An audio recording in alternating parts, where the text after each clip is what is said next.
And so when I say Chinese, I want you to scream out the nation that's associated with this. For example, if I say Chinese, you're going to say what?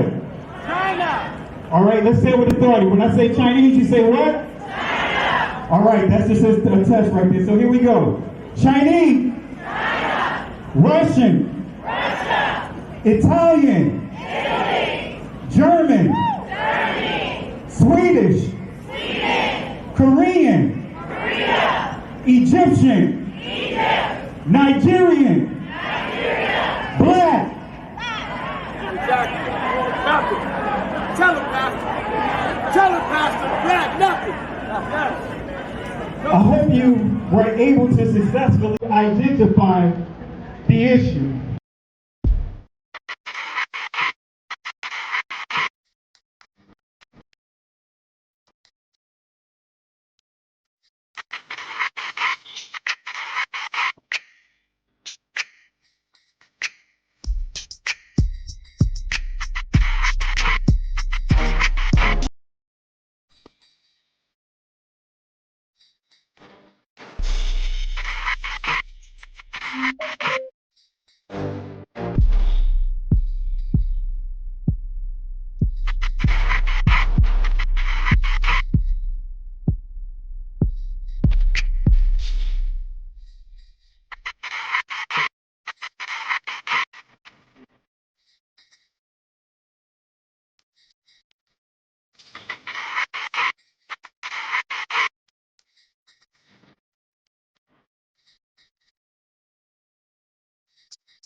Look on the outside edge of the pews. Look on the outside edge of the pews where you are. You see the different markings alongside the edge of the pews? They represent the different tribes that made up our congregation back then and spoke over 6 different languages among themselves. These were small tribes enslaved by larger tribes and sold to Europeans as they came along the African coast. One of the major languages they spoke back then was that of Aramaic and also too of Hebrew, which means the writings read from bottom to top. Assalamu alaikum. Which means, peace be unto you. It's not a Muslim term. It's actually the same greeting which Christ gave into the disciples when he met them in that region. Most countries in that region read from right to left. Here in America, we read from left to right. That's why the pastors in the St. Glass window up front here are going in numbers 2 through 7 from the right-hand side over to the left, to the left, to the left, to the left. This is First African Baptist Church, the oldest black church in North America. The building, built by slaves. The gentleman that laid the first brick laid the last. The balcony hold pews that actually were built by slaves. They have the oldest information in this building. That information is written in cursive Hebrew writing.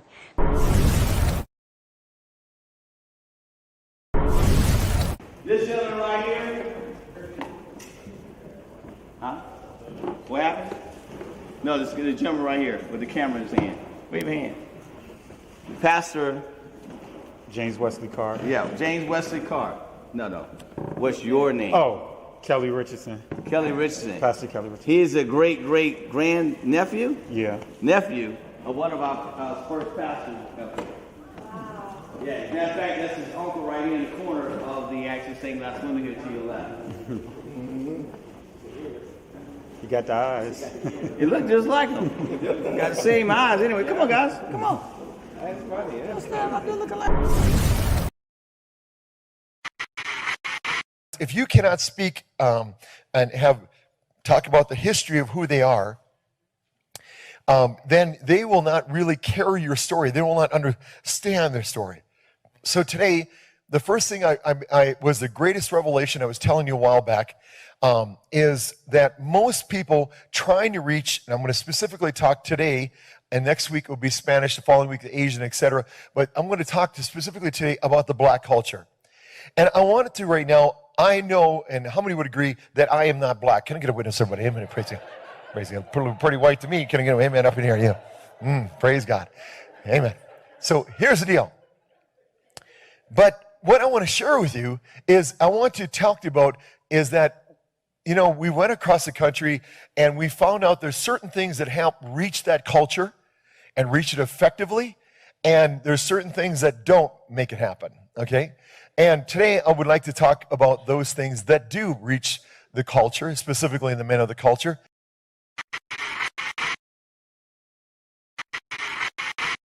And the first thing I found out is this. I found out that they do not know their history. That's one of the things that I know. And so you have to tell them their history. So today I'm going to attempt to do that.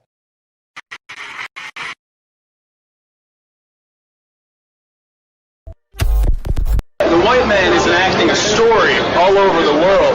We left our homes and flooded the world. We smothered culture. We smothered knowledge. We erased history and rewrote it our way. Myself, my grandfather is 100% Ashkenazi Jewish. Claiming to be Jewish, Ashkenazi Jewish is just a conspiracy. White men claiming to be of tribes of Israel when I'm Germanic. You know, I have no ties to Israel, no ties to Judaism, you know, except loosely written history that's been whitewashed over for centuries. And, you know, from the Renaissance. Oh yeah, right? You wipe everything clean. It's funny how, exactly, the Renaissance, it's this rebirth, but it's white rebirth. I think at the same exact time the Renaissance is happening, Columbus is sailing to America and committing genocide. Most Egyptologists and anthropologists, archaeologists of the Eurocentric persuasion will say that Egypt is in Africa. They had to concede that, but then they still draw the line by saying that they weren't Africans like that. In other words, they weren't dark-skinned people. And of course, this is all part of the Great Deception. And the reality is that if they give up Egypt, ancient Kemet, if they give that up and say that that was a part of black Africa, then they will also have to give up Israel. And that's why they draw the line at Egypt, because if they give up Egypt, they've got to give up Israel. Now, we're going to go over here, and I'm going to show you where Israel sits on the African tectonic plate, which means that Israel is northeast Africa. Now, when we look at this map, this is the Sinai, okay? This is the Red Sea. This is Egypt. This is the Sinai. This is Israel.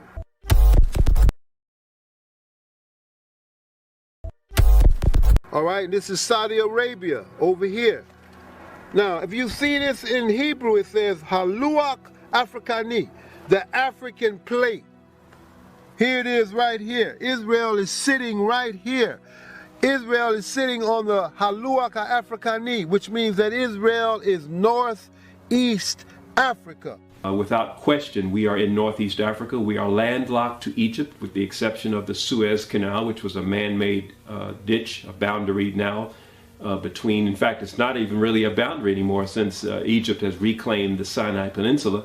But nevertheless, even those of us who are Pan-Africanists in our thinking and Afrocentric, we forget and we leave off that portion of northeast Africa and don't want to claim anything beyond that. Europeans classified this area as the Middle East. You know, and then since this the Middle East, the other question, where the Middle West? Where the Middle North and where the Middle South? They don't have no geographical terms like that. I'm so glad you're here because you can bring great clarity.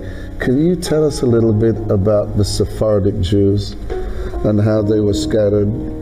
Because they went west. I sure can. Because the reason why I want to is because a lot of them, and a lot of people don't know this, are in the Caribbean. They are. In the islands. And you're one of them. I know that. I'm one of them. I know that. Because, you know, a lot of folk don't know that those roots are there. One of the first batches of slaves that came to Jamaica, they were the Sephardic Jews. It's documented. And they're all over the Caribbean, South America, Central America, and even the South Central United States. Wow. And DNA testing is a factor in all this now. Genesis chapter 11 verse 10 explains the genealogy of Shem. Shem was a black man in Africa. If you repeat this fact, they can't laugh at you. If you repeat this fact, they can't laugh at you. If you repeat this fact, they can't laugh at you. Want to say Shalom Lak, Mash Pakha. Want to say peace and blessings to everyone. Want to say Shabbat Shalom. And to others, I want to say Shabbat Shalom. So I want to say peace and blessings to you, family. Hope and pray that you guys are having a moment of rest, a time of rest during this Shabbat. Encourage you to get as much rest as you can, especially with everything that's going on in this country, the climate all around the world for our people. Just want to encourage you guys to get rest, even with the situations that are going on. We are required to even rest from those situations. You're not supposed to be up, stressed out, not being able to rest. You're going to sleep, but not resting. So let that stuff go. Just turn it into, just turn it over, cast it to the Most High, and let Him handle that situation or whatever things that may be troubling you. But we got a lot to cover tonight. It's been a while since I've done a Friday night lesson. I've been primarily working on this road to Savannah, almost close, getting close. Been working on that for some time, but I've been also made a couple of special appearances on my friend Moxie, the comedian, Moxie Approved. That's his YouTube channel. And if you haven't heard of him, if you're not subscribed to him, check them out. Really good people. But yeah, tonight, this is kind of like a throwback lesson that I wanted to talk about tonight. And I am going to tie this into the other lesson to really go and connect the dots with the two lectures that I have uploaded here with KRS-One, dealing with the word niggas, right? So I want to talk about that too. I have some great sources I'm going to share with you, connecting that word niggas, right? Nagas, nigger, all those different words tied all the way back to our people. Got some great sources I will share with you. All right. So with that being said, wanted to do part 2, and then we'll do part 3 next week of this lesson. So we have a lot to unpack. So let me go ahead and, matter of fact, add a little humor here. Let me get a little humor here. Got to start off with my Afro Thunder. I haven't started off with him, began my lessons with him in a while. So let him go ahead and get things started here. Here we go. It's time to dance. It's time to dance. Dance, sucker. All right. Had to, throw that in there. That's my little throwback. And then this is for Sister Carol. If she's watching right now, this is a little humor for her. This is her a clip especially for her. This is Sister Carol right here.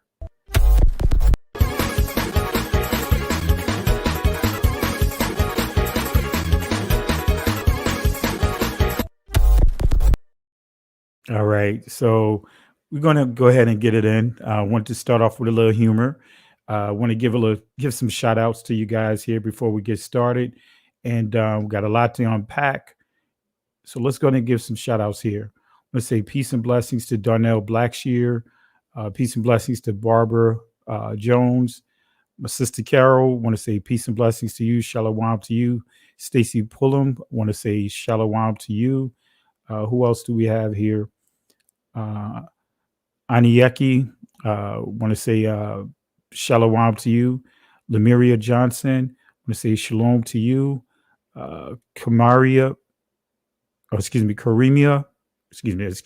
Karima, lyricist. My apologies for mispronouncing your name. So Karima, lyricist. I want to say peace and blessings to you. Shalom to you. Rashida, want to say peace and blessings to you. Rashida, shalom. Who else do we have here? Larry Wells, want to say shalom, mash pakha. Appreciate you, my brother. Hope you're doing well tonight. So I want to say Shabbat shalom to you. Shalom to you. Shebrew Light, Shabbat shalom. Really appreciate you. My cousin, Ruhama, I want to say peace and blessings to you. Really appreciate you, sis. And Rising Moon, want to say peace and blessings to you. Who else do we have here? Let's see here. Going down the list here. Tiny Lewis, want to say shalom to you. Let's see here. C. Burt, want to say Shabbat Shalom to you. Israel Light Wife, Desiree, want to say Shabbat Shalom to you as well. Who else do we have here? Timothy Prince, Shabbat Shalom to you. Let's see here. I think I got everyone. Shishi, want to say peace and blessings to you. Let's see here. Inspired Identity, I want to say shalom to you. Tiffany Moore, I want to say shalom to you. Jason Camphor, I want to say peace and blessings to you. Rashida, I want to say peace and blessings to you. Shalom to you. I think I've called you, mentioned your name, but hey, nothing wrong with doing it again. Let's see. Al Qadar, or Kadir, excuse me. I want to say shalom to you. Al Kadir. Cindy Clark. Who else do we have here? B1 Queens Island. I want to say Shabbat Shalom to you as well. And who else do we have here? YU. I'm not even going to butcher your name, right? YU. I'll just leave it at that. All right. Want to say peace and blessings to you. Shalom to you. And a couple more shout outs, then we get started. Let's see here. Big Cuz, want to say peace and blessings to you. Shelly Murphy, want to say shalom to you as well. All right. So we're going to go ahead and get started here, family. Really appreciate you guys for tuning in tonight. Let me go ahead and enlarge this screen. Let me blow it up here. And our lesson for tonight is the Negro Messiah, anything but the niggas. Let me say that again. Anything but the niggas, right? Anything but the niggas. And we see this echo throughout the society that we live in. We see this even in the religious systems that's all around us. When we deal with Christianity, when we deal with Catholicism, when we deal with Judaism, anything but our community, even the conscious community, so-called conscious community, anything but the Negroes, especially when it comes to our identity, identifying with and understanding with unlimited sources, proving that we are the people of the book, anything but the Negro. And so this lesson that I'm going to do here, this lesson is actually based off of a conversation I had. This was about 4 years ago. Actually, it was like, let me think about it. Actually, it was closer to 6 years ago, right? I was at lunch, me and a Microsoft rep, we were at lunch, and he was a Christian, and we were just talking, and he asked me a question about what was my thought about the Hebrew Israelites, right? And I made it clear that I am a Hebrew Israelite, that I'm a blood descendant of Israel. And then he asked me, he said, hey, if I can prove to him that the Israelites were black, then he will, in a nutshell, take care of my lunch. And I asked him, what color do he think the Israelites, what color do he think the Messiah is? And he said that he believed that the Messiah was, or along with Israel, olive complexion. And so this presentation is literally based off of that conversation. So this conversation here is going to help you articulate identity, help you articulate the Messiah's complexion in the proper context. Also, the texture of his hair, proving that the Messiah had locks, And I'm not going to say dread because that was added, that portion of it was added by the Europeans. So this conversation, this presentation here is based off of that discussion. And needless to say, I had a free lunch for that day. I want to thank Latrice Hayes for the super chat. I want to say thank you for the love and support. Thank you for sowing and investing in the works that we do here. Really appreciate you. All right. Really appreciate you. Thank you again. And Sister Carol, stop getting ahead of the lesson, Sister Carol. All right. Stop shooting the gun, Sister Carol. All right. But nevertheless, this is Sister Carol, y'all. This is Sister Carol. Let me show you. This is Sister Carol right here.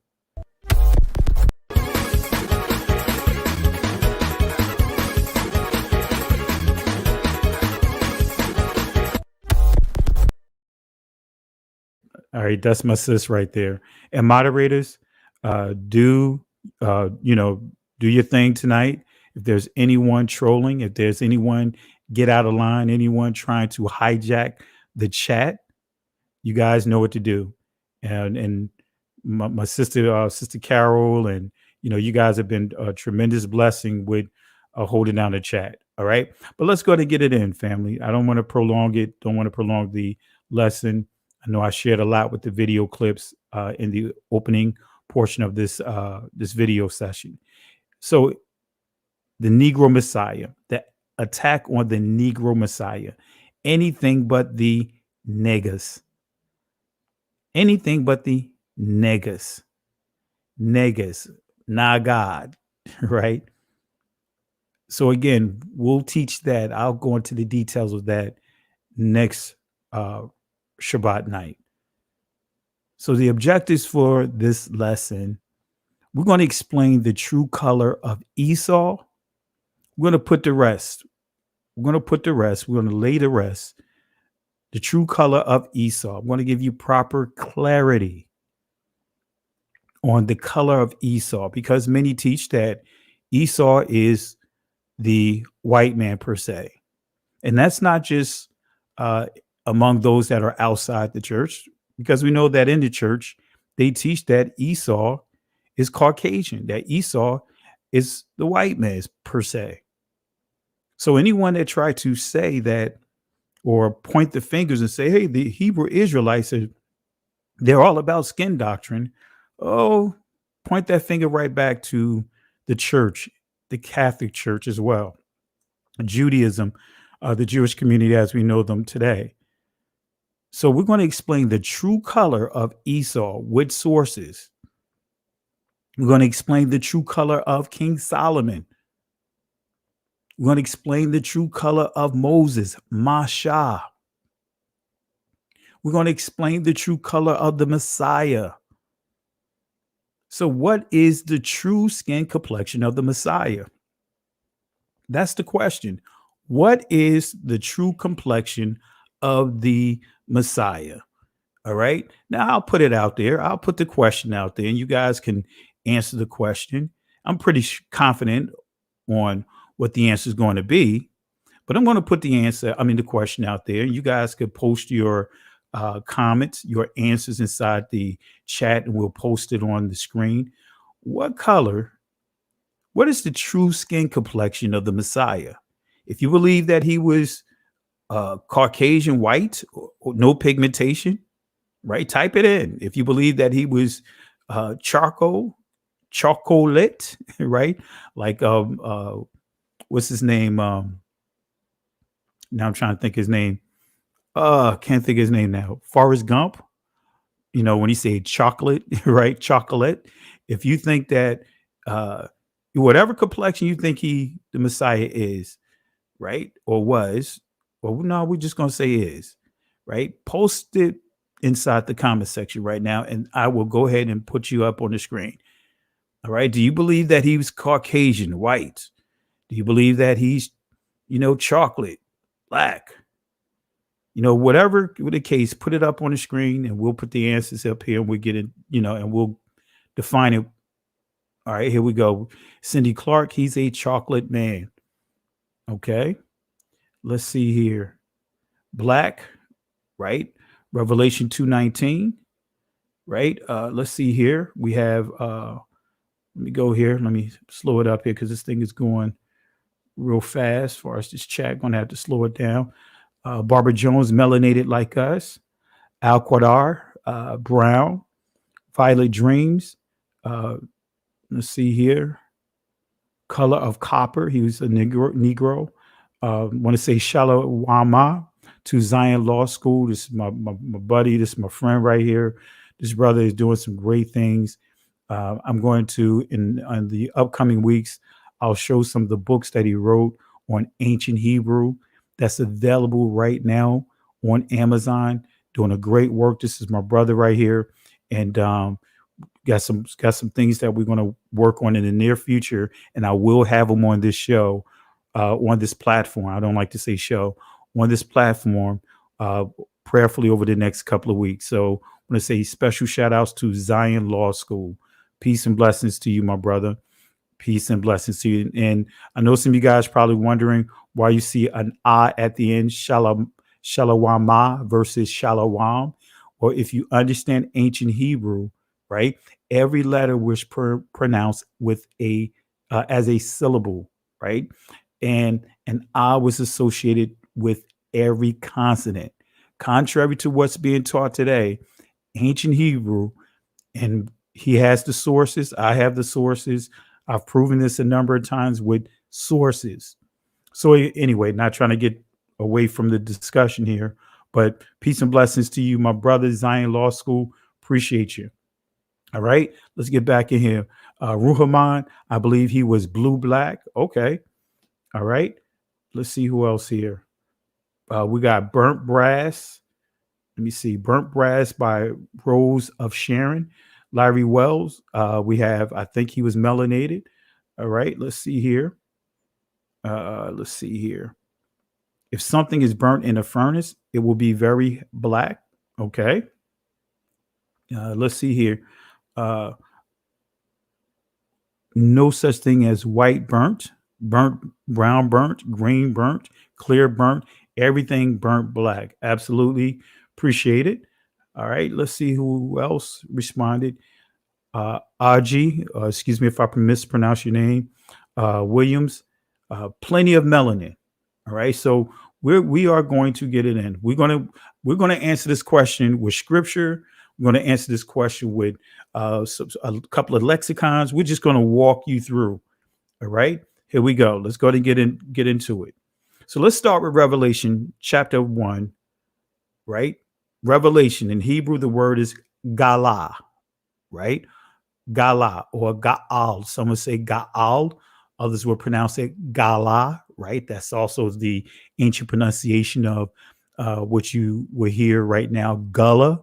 Right, as in Gullah people, which is our people, right? Gala or Gaal, right? Revelation, Gaal or Gala, right? The fifth letter of the Hebrew alphabets or Aleph Bayath, which is the Ha, right? Means revelation, means to reveal. So we have here Revelation chapter 1, verse 14 and 15. Starting at verse 14, his head and his hairs were white like wool, as white as snow, and his eyes were as a flame of fire, and his feet like unto fine brass, as if they burned in a furnace, and his voice as the sound of many waters. So to understand this text, right, to properly understand the text I just read, we're going to have to really walk you through reading this passage and understanding this passage through the lens of the Hebrews. See, part of the problem is that most of us, actually not going to say most of us, all of us, at one point or another was part of that system that have painted a picture, an image, as we see in the Maccabees, right?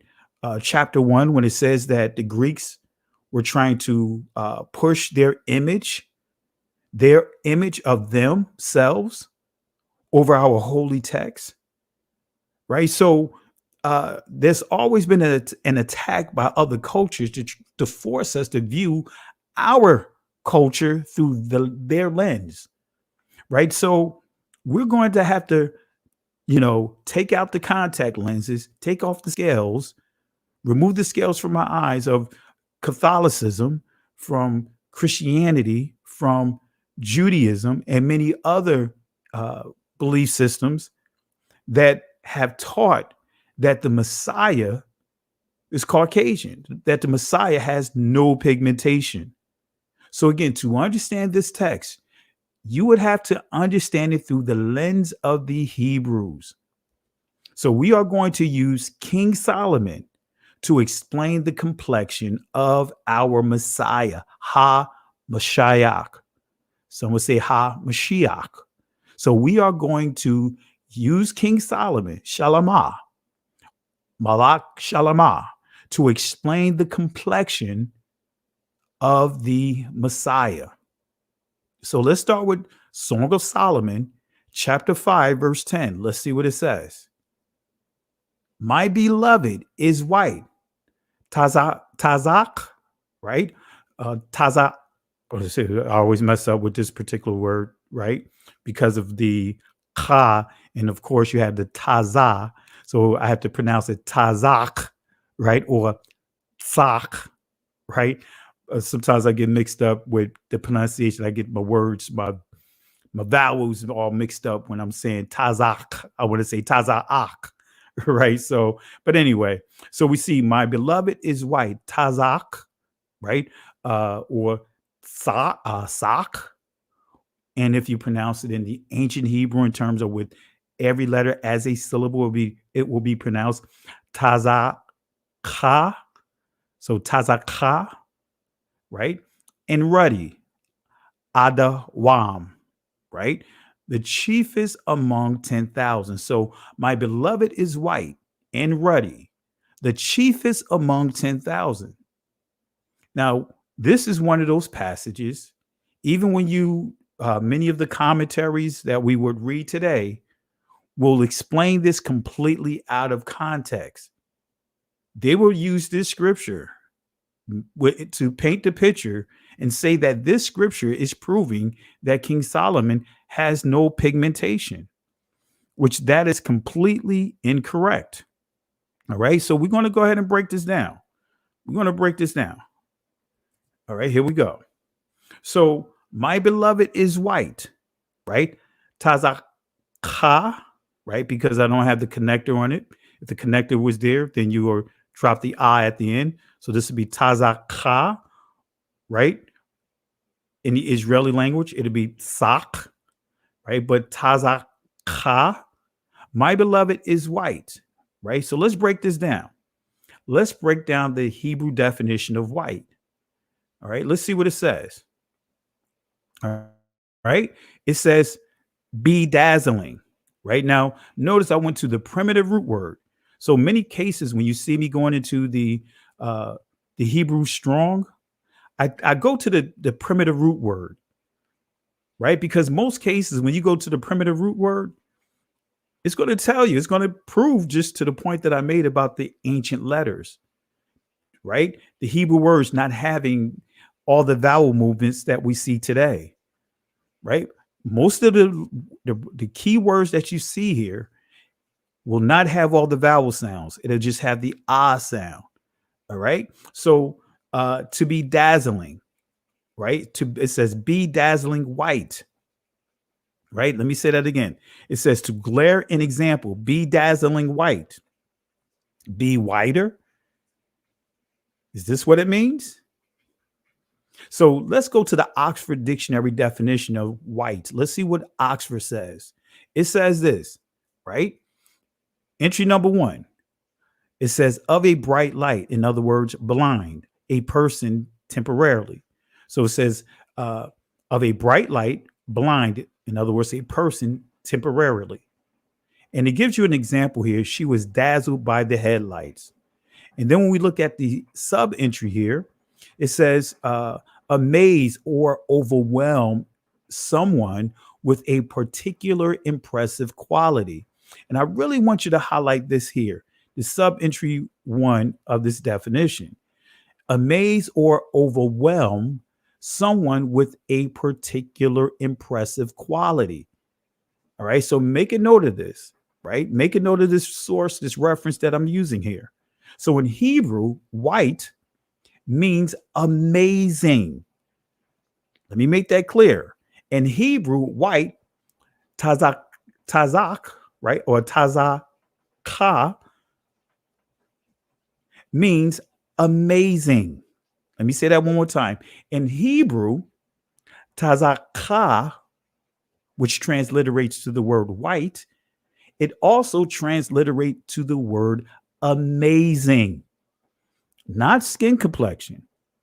So when we see, go back to the text, you'll see my beloved is white, tazaka, and ruddy, adawam. So my beloved is white and ruddy. So what is ruddy? Here's the Hebrew definition of ruddy. It says rosy, red, ruddy. We see lentils. This kind of gives you an idea. If you look up and pull up images of lentils, true lentils, not bleached lentils, right? But anyway, but this really doesn't give you much to go off on. It just say rosy, red, ruddy. So let's go ahead and use another source. The Webster's Unabridged Dictionary, 1913. Let's see what it says, the definition of ruddy. And this will help give us a better understanding, a clearer picture of what ruddy actually means. So we're going to highlight, well, we see entry number 1, it says of a red color, red, smoky, and ruddy flame, right? But this is the entry that we need to focus on. Entry number 2. Now notice what it says. Of a lively flesh color, or the color of the human skin in high health, as ruddy cheeks, lips, and the like. So we see ruddy in my sister Carol. She's in the medical field, and she can give clarity that ruddy is also a medical term. Ruddy is also a medical term. And once we get to the end of this, I'll drop the link in the comment section. And Sister Carol, I'll have you come on and you can explain that to the people. All right. So we're going to really highlight and focus on entry number 2, of a lively flesh color, or the color of the human skin in high health, as ruddy cheeks, lips, and the like. Okay, so let's go to Genesis 25:25, because I want to tie this in with Esau. All right, so we started off with Solomon, and we will get back to Solomon. We will get back to Solomon, but I want to tie in Esau here. And the first came out red, Adamawanai, right? All over like an hairy garment. And they called his name Esau. Let me read it again. And the first came out red, Adamawanai, all over like an hairy garment. And they called his name Esau, or Aisha, or Aishawa. So the first, this is dealing with Jacob, with Esau and Jacob, right? The first came out red, all over like an hairy garment, and they called his name Esau. So was Esau the white man? Was Esau the white man? Was Esau the white man? That's the question we are going to have to answer, right? That's the question we are going to have to answer. Was Esau a Caucasian? Let's go to the International Standard Bible Encyclopedia, 1915. All right. The International Standard Bible Encyclopedia, 1915. And let's see what they have to say about the word ruddy. Right now, you see it in the back here, highlighted in yellow. So I'm just going to, do my effects here, the rip page, and, blow it up so that way we can read it. but you can see it on your screen. But I'm going to pull it up here so you can see it clearer. Ruddy is the form taken by the adjective red when used as a term of praise of the human skin.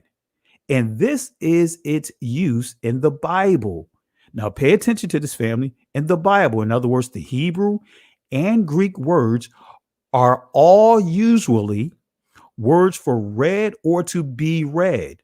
But notice what it says next, the next line. The dark-skinned Hebrews found great beauty and a clear complexion. Can I read that one more time? Let me read it one more time. I want you guys to really grab hold of this. It says ruddy is the form taken by the adjective red when used as a term of praise of the human skin. Now, notice what it says here. I really want you guys to pay attention to this and really make a note of this, so that way you can use this as your source, as a source of reference for others that are trying to come against and trying to deny. So when you see the word ruddy, that's dark skinned. So it's telling us that all the Hebrews were dark skinned. And the reason why it's highlighting Esau's skin complexion is because he was hairy. It was not the norm for melanated people to have hair all over their body. But he had hair. He was very hairy. So they wanted to make it clear. The writers wanted to make it clear that Esau did not have any defects in his skin. He did not have leprosy, right? If you say that he did not have pigmentation in his skin, you are saying that Esau had leprosy, but he did not have leprosy. So we see it here. Let me read it again. Ruddy is the form taken by the adjective red when used as a term of praise of human skin. Let me say it one more time so you guys can understand this. Let me read it one more time. Let me read that part one more time. Ruddy is the form taken by the adjective red when used as a term of praise. Y'all know the praise, this type of praise.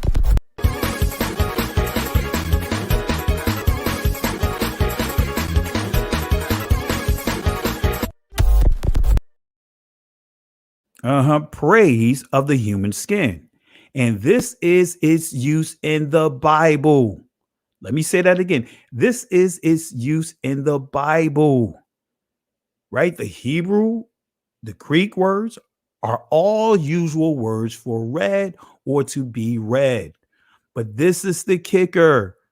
The dark-skinned Hebrews found great beauty in a clear complexion. All right. So let me say this in slow motion for those that don't understand what I'm saying. Let me say it in slow motion. The dark-skinned Hebrews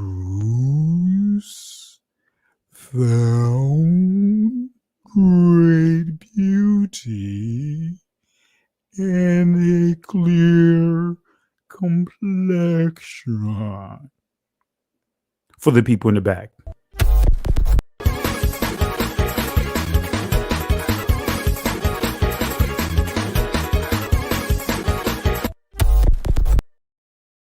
All right, so y'all got that. Y'all get it now. All right, I'm not going to keep repeating it, but I want to make sure that you guys understand what this says. And not a person in church, not a person in Christianity, not a person in Catholicism can say anything against this. This is proving that the Israelites had what? Dark skinned. And this is the International Standard Bible Encyclopedia, 1915.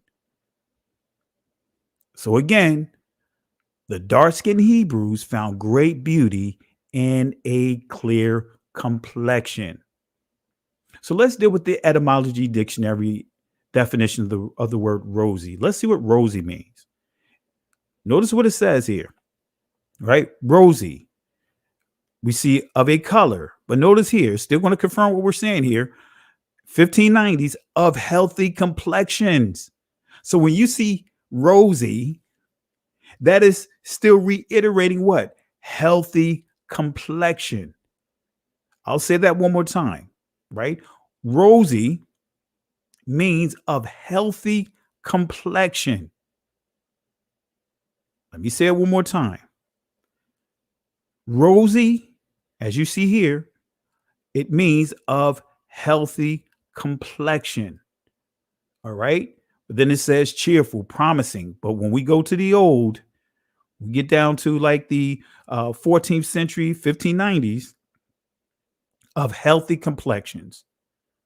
All right. So white and ruddy, right? White, tazaka, and ruddy, adama, right? Or adawam, put it that way, simply means amazing, beautiful skin. Let me say that again. White and ruddy simply means amazing, beautiful skin.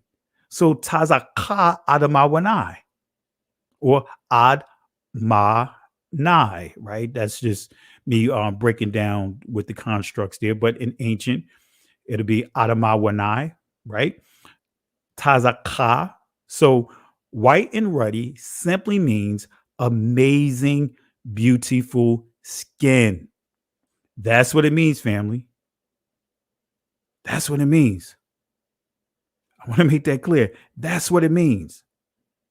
White and ruddy simply means amazing, beautiful skin. Don't fall for that image that you see many will use. They'll show two babies, right? A melanated baby and a Caucasian baby. That is not the image of Jacob and Esau. Anyone that's using those images are not properly representing the text. They're not representing the history of our people.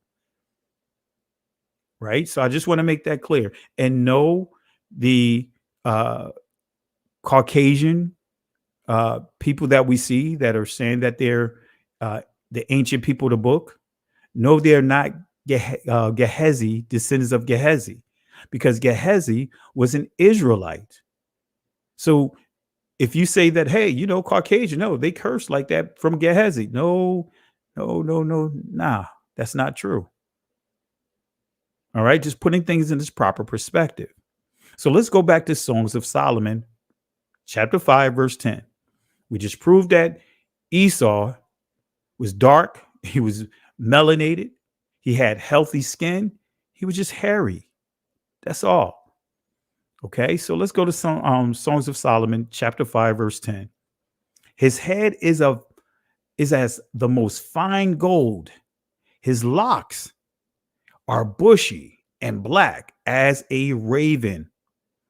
All right, so let's read this again. His head, Ra'ash, or in the Israeli language, Resh, right? His head is as the most fine gold. His locks, Kwawa Tazawath, or some would say Kawats Wath, but we still saying it again, ancient Hebrew, are bushy, Thal Yam, or Thalathal Yam, right? This is the plural. And this is the feminine plural. You see here, the Wath is the feminine plural, right? The Yam is the masculine plural. And black, Shakar, as a raven, not Shakar, but Shakar. Let me pronounce it correctly, right? Shakar, all right? So his head is as the most fine gold. His locks are bushy and black as a raven. So let's deal with the locks, right? His locks, not dreadlocks. So family, we got to lose that word dread, right? Let's take that word dread off, because that's what many have used in the church to bring a negative connotation, a negative overtone to those that have locks within our community. So within our community, and when we read the scriptures, we'll see that the ancient Hebrew Israelites, they had locks. Locks were popular. And I'm confident to say that the Messiah had locks. Right? Locks were popular, not dreadlocks. That is what the Europeans put at the prefix, right? At the beginning of that word, dreadlocks, to make it a bad thing, because they feared Haile Selassie's soldiers who had locks. It was the Europeans that put that because they dreaded those soldiers, those warriors. So not only the ancient Israelites had locks, I want to prove to you that the ancient Egyptians had locks. Okay, so his locks are bushy. Now, you guys notice this hand in the background, right? You see a brother man with his hands over his locks, and it looks like a what? Bush. So his locks are bushy, right? That's what it's saying. That's what it means. Let's deal with the Hebrew definition of bushy. All right, the key here is a trailing bow. But here, notice what it says, bushy. We see wavy. All right. So branchy, right? When you think about locks, it looks branchy. All right. Wavy, branchy. That's what locks look like. When you have locks, they look branchy. They look like a bush, branchy, like you see in the background here. So the primitive root definition means a mound. Like when you go to the primitive root definition of this word that we just highlighted on the previous slide, right? The primitive root word is thalal or thalala, right? The primitive root definition of that word means a mound, to pile up. So Solomon had his hair looked like a pile of branches, a bush, like you see in the backdrop here, right? How many people outside of our community hair looks like this? Hey, family, let's give Big Cuz 410. Let's give him some love. This is his first time being on the channel. It's a pleasure to be here tonight. I am new to this channel. Show some love for Big Cuz. Let's show him some love, family. Let's show him how we do here. Let's show him some love. Let's welcome aboard. Let's give him some shout outs here. So appreciate you, Big Cuz 410. Appreciate you taking the time out on this Shabbat night to be on this channel here. Really appreciate you for introducing yourself to the channel. All right, so let's show some love for Big Cuz. All right, so the primitive root definition, right? Thalal means a mound. It means to pile up. So King Solomon's hair looked like a pile of branches. That's how locks look, like a pile of branches.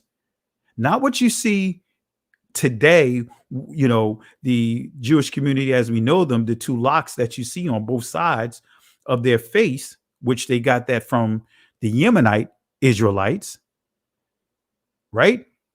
Not that. Not that. This is what the ancient Israelites, these are the locks that they had. Okay, just want to make sure you understand that. So his locks are like a mound, a pile of hair. That's the clarity. That's how, you know, if you properly did the transliteration for you to understand that text, his locks are like a mound, a pile of hair. So locks were very popular among the ancient Israelites, as I pointed out. So Numbers chapter 6, verse 5. You guys familiar with this? Right? All the days of the vow, this is dealing with the Nazirite vow, all the days of the vow of his separation, there shall no razor, tha'ara,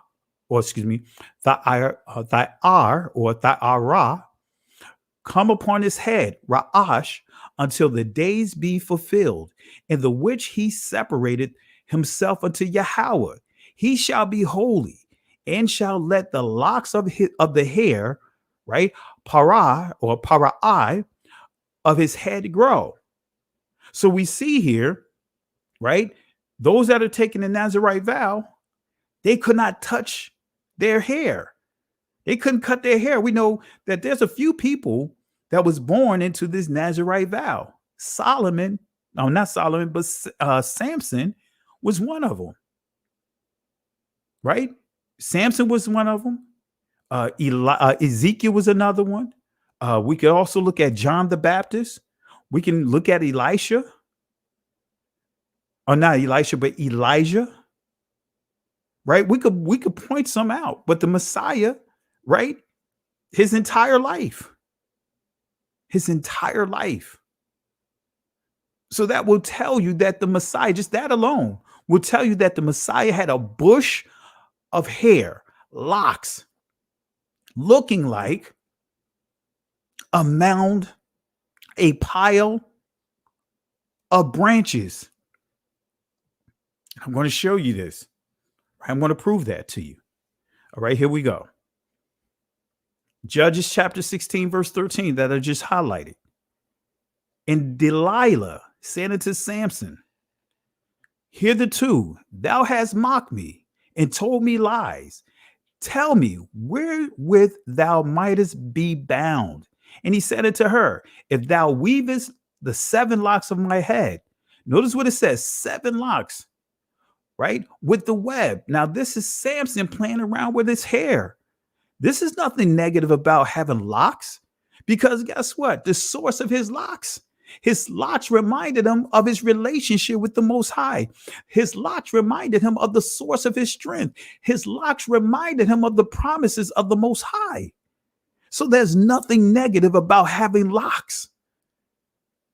Nothing negative about having locks.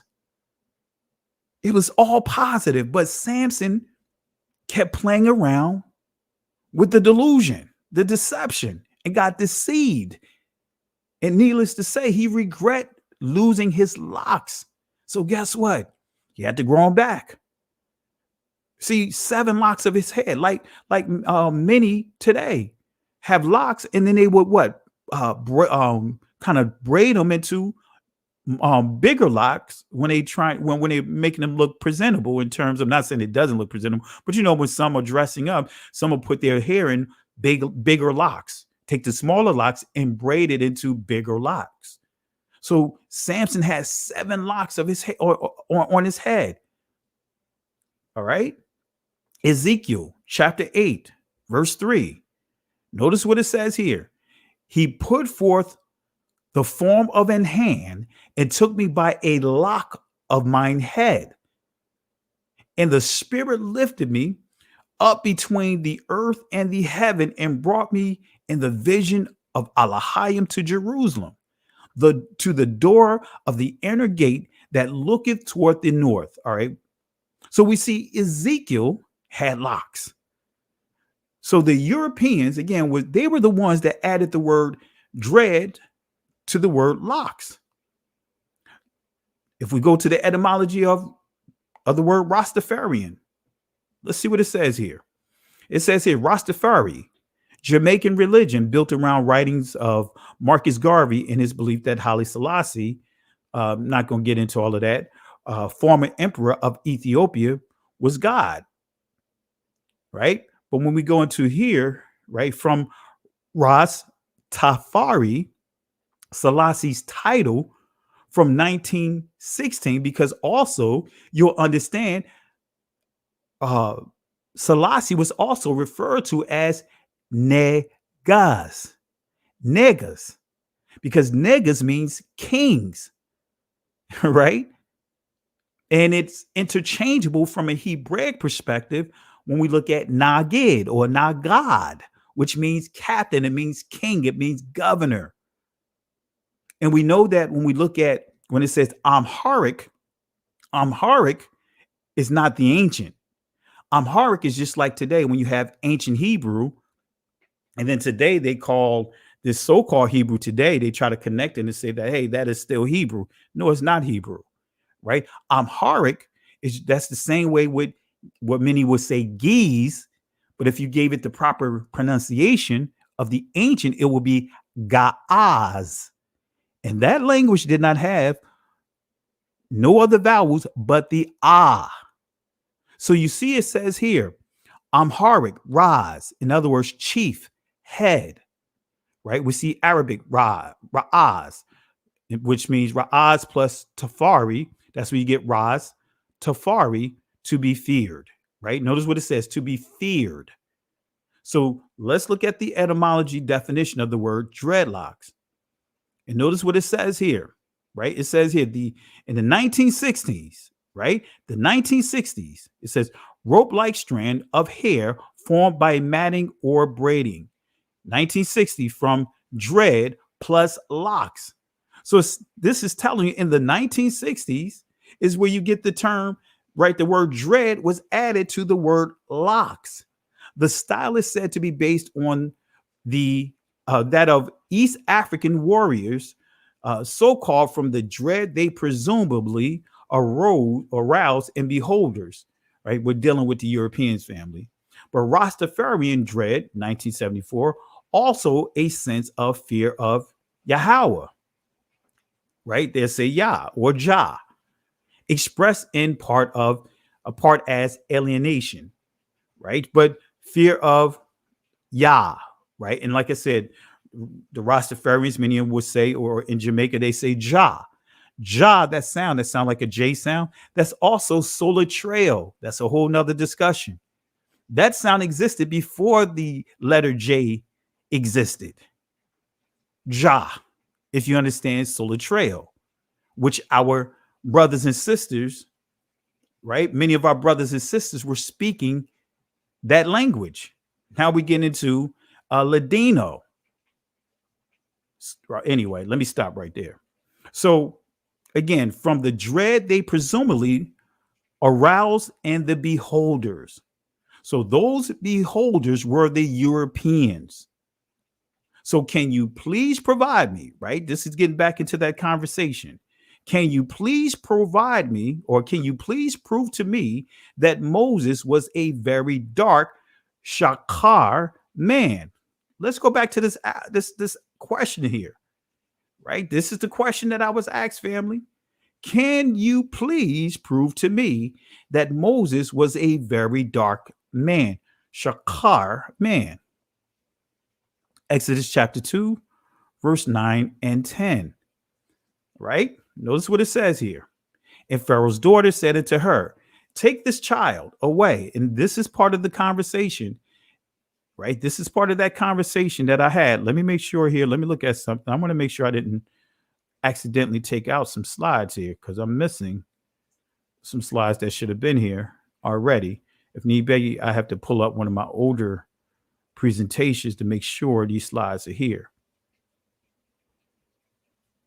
All right. Let me take a look at something real quick. Let me do something real quick. I think I may have accidentally taken a couple of slides out. So if need be, I'll bring them in just to make sure that we are good. Let me do something real quick.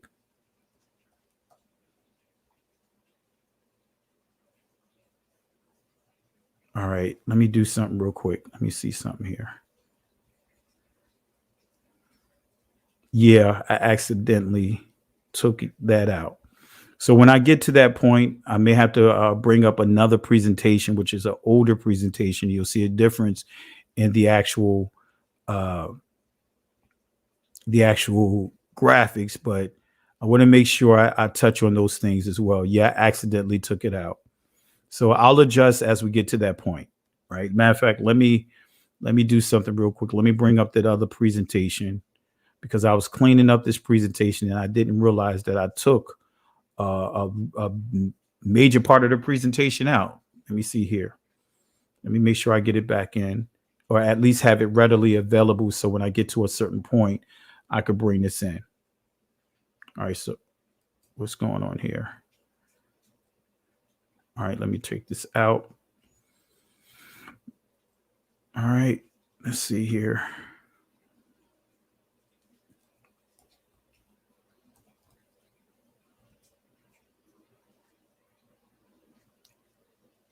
Let's see here. Yeah, I took accidentally took a major chunk out.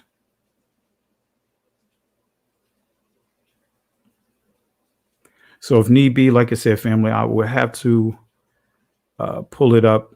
You know, if need be, I'll matter of fact, I may have it on my other. It's like, yep, I took out a lot that I didn't anticipate on taking out, because I was trying to make it simple, and I took out a lot out of here. So when I get to that point, let me see where we are, and I will pull this up here to make sure that we are on this. I show the definitions. Let me make sure here.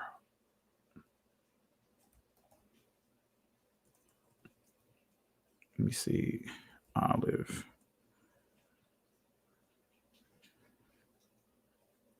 All right. Yeah. Okay. We'll get to it. When we get to the family, I'll pull it up. I'll make sure that we get proper clarity, because I definitely want to make sure I have that in here.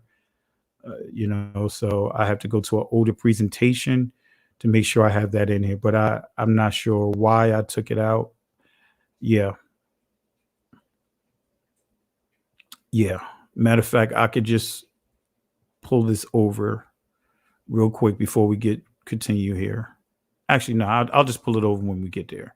All right. But anyway, let's go ahead and get back into it, because I don't want to delay the time. When we get to that point, I'll make sure that we pull over the other presentation. All right. Let me see here. Let me make sure I make a bookmark here where I want to get to. Yeah. I took a big portion out of it. All right. So we'll get there, family. We will get there. I want to make sure we cover a couple of things here before we do that. All right. But this is getting back to Moses. All right. This is coming from Exodus chapter 2, verse 9. It says, "And Pharaoh's daughter said unto her, Take this child away and nurse it for me, and I will give thee thy wages. And the woman took the child and nursed it." Verse 10, "And the child grew," Gadal or Gadalah, right? "The child grew, and she brought him unto Pharaoh's daughter, and he became her son, and she called his name Masha. And she said, Because I drew him out of the water," Mayam, right? So when we go to the Hebrew definition of Moses, right? Because you guys have heard it, like you'll hear that Moses' name is Moshe, right? I'm just going to show this in the backdrop here. You see here Moshe, right? And with that, I'm going to show you that you have to actually go to the primitive root word to get the proper pronunciation of Moses' name, as you see here, and you get the proper definition of Moses' name. All right. So we'll see here that Moses' name is actually Masha. All right. Moses' name is actually Masha. So here, this is dealing with the Israeli language, the Masoretic points, right? You'll see this Nakud, this dot over to the right, and you'll see the Segal, these three dots. Anyway, not getting into all of that, but Masha is the actual pronunciation. So it means Masha means to pull out, draw out, right? To draw. Masha. That's Moses' actual name. But let's go to a source here, Near East Studies of the name Moses. Let's see what it says here. The abbreviation, right? Mose, right? I'm just pronouncing it right now in the modern pronunciation. Mose or Mose also occurs independently in Egyptian. It should not be that the second consonant in Hebrew in Hebrew name is a sheen, as in Moshe, right? And that the Egyptian verb, right, Moses or Mose, is found also in the Old Testament in the name Ramses, right? And what it's saying is this M and this S, this Mayam and this Shah or Shan, right? So it's saying this verb is found in the name Ramses. Wherefore, however, the Egyptian verbal form in the original name is a perfect participle, right? And it says, in a nutshell, you see the Ra. I'm just saying it from the ancient pronunciation, right?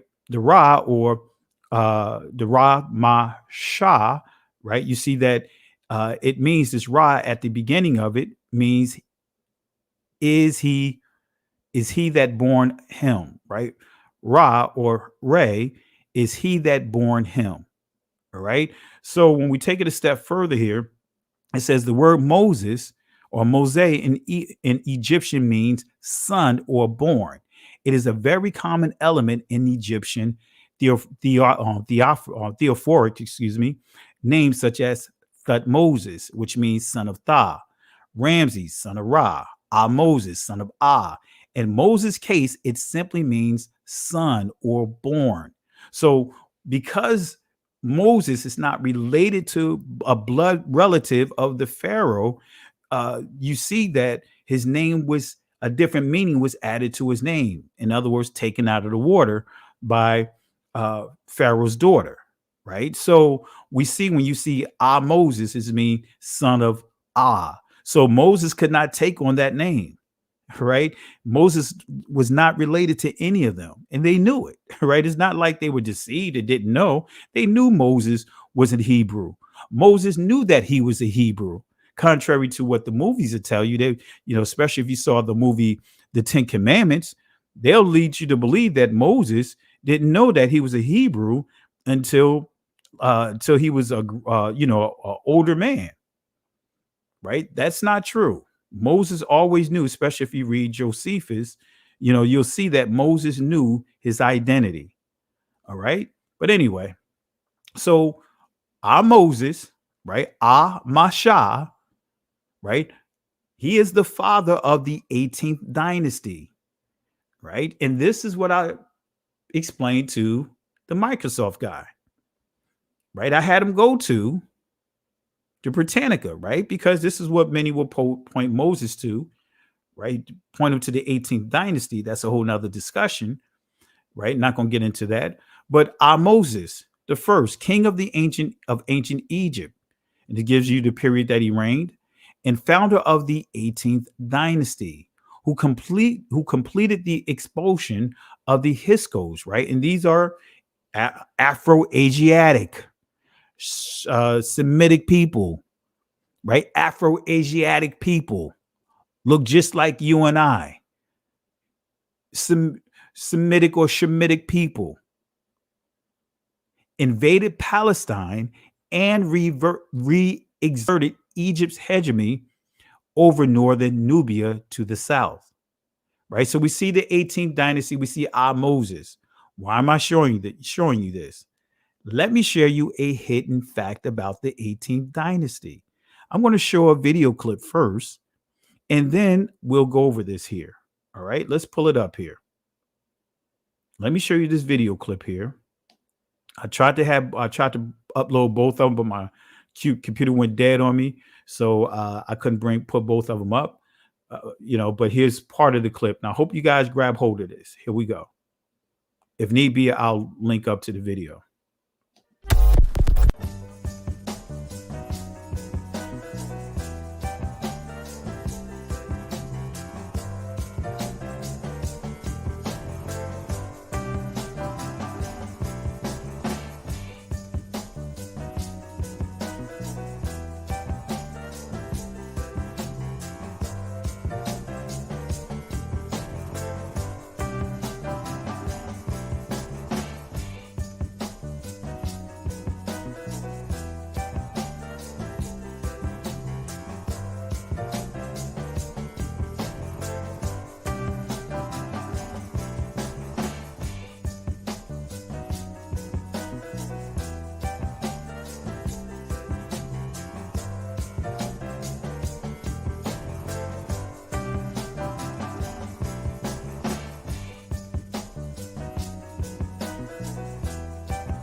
Y'all know what y'all just saw, right?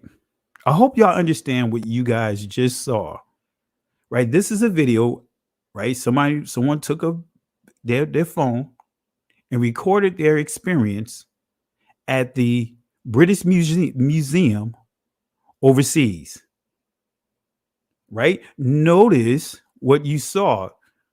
Those were wigs. Let me play it one more time because those wigs were real hair. Let me say that again. Those wigs were real hair. And notice the texture of the hair. I'm going to play it one more time, and I want you guys to grab hold of this. Let me play it one more time, because Moses looked like he was an Egyptian. He passed for being an Egyptian. Joseph passed for being an Egyptian. Right? Our Messiah passed for being an Egyptian. He went and dwelt in the land of Egypt with Joseph and Miriam. Saul, was mistaken for an Egyptian. So let me play that video one more time so that way you guys can understand what you're seeing. You're seeing hair that look just like yours, just like mine, right? I want you guys to pay attention here. Let me play it one more time. Here we go. And matter of fact, I may even play I'll go to the original video. It's just got a lot of noise in the background. Here we go.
Come on, family.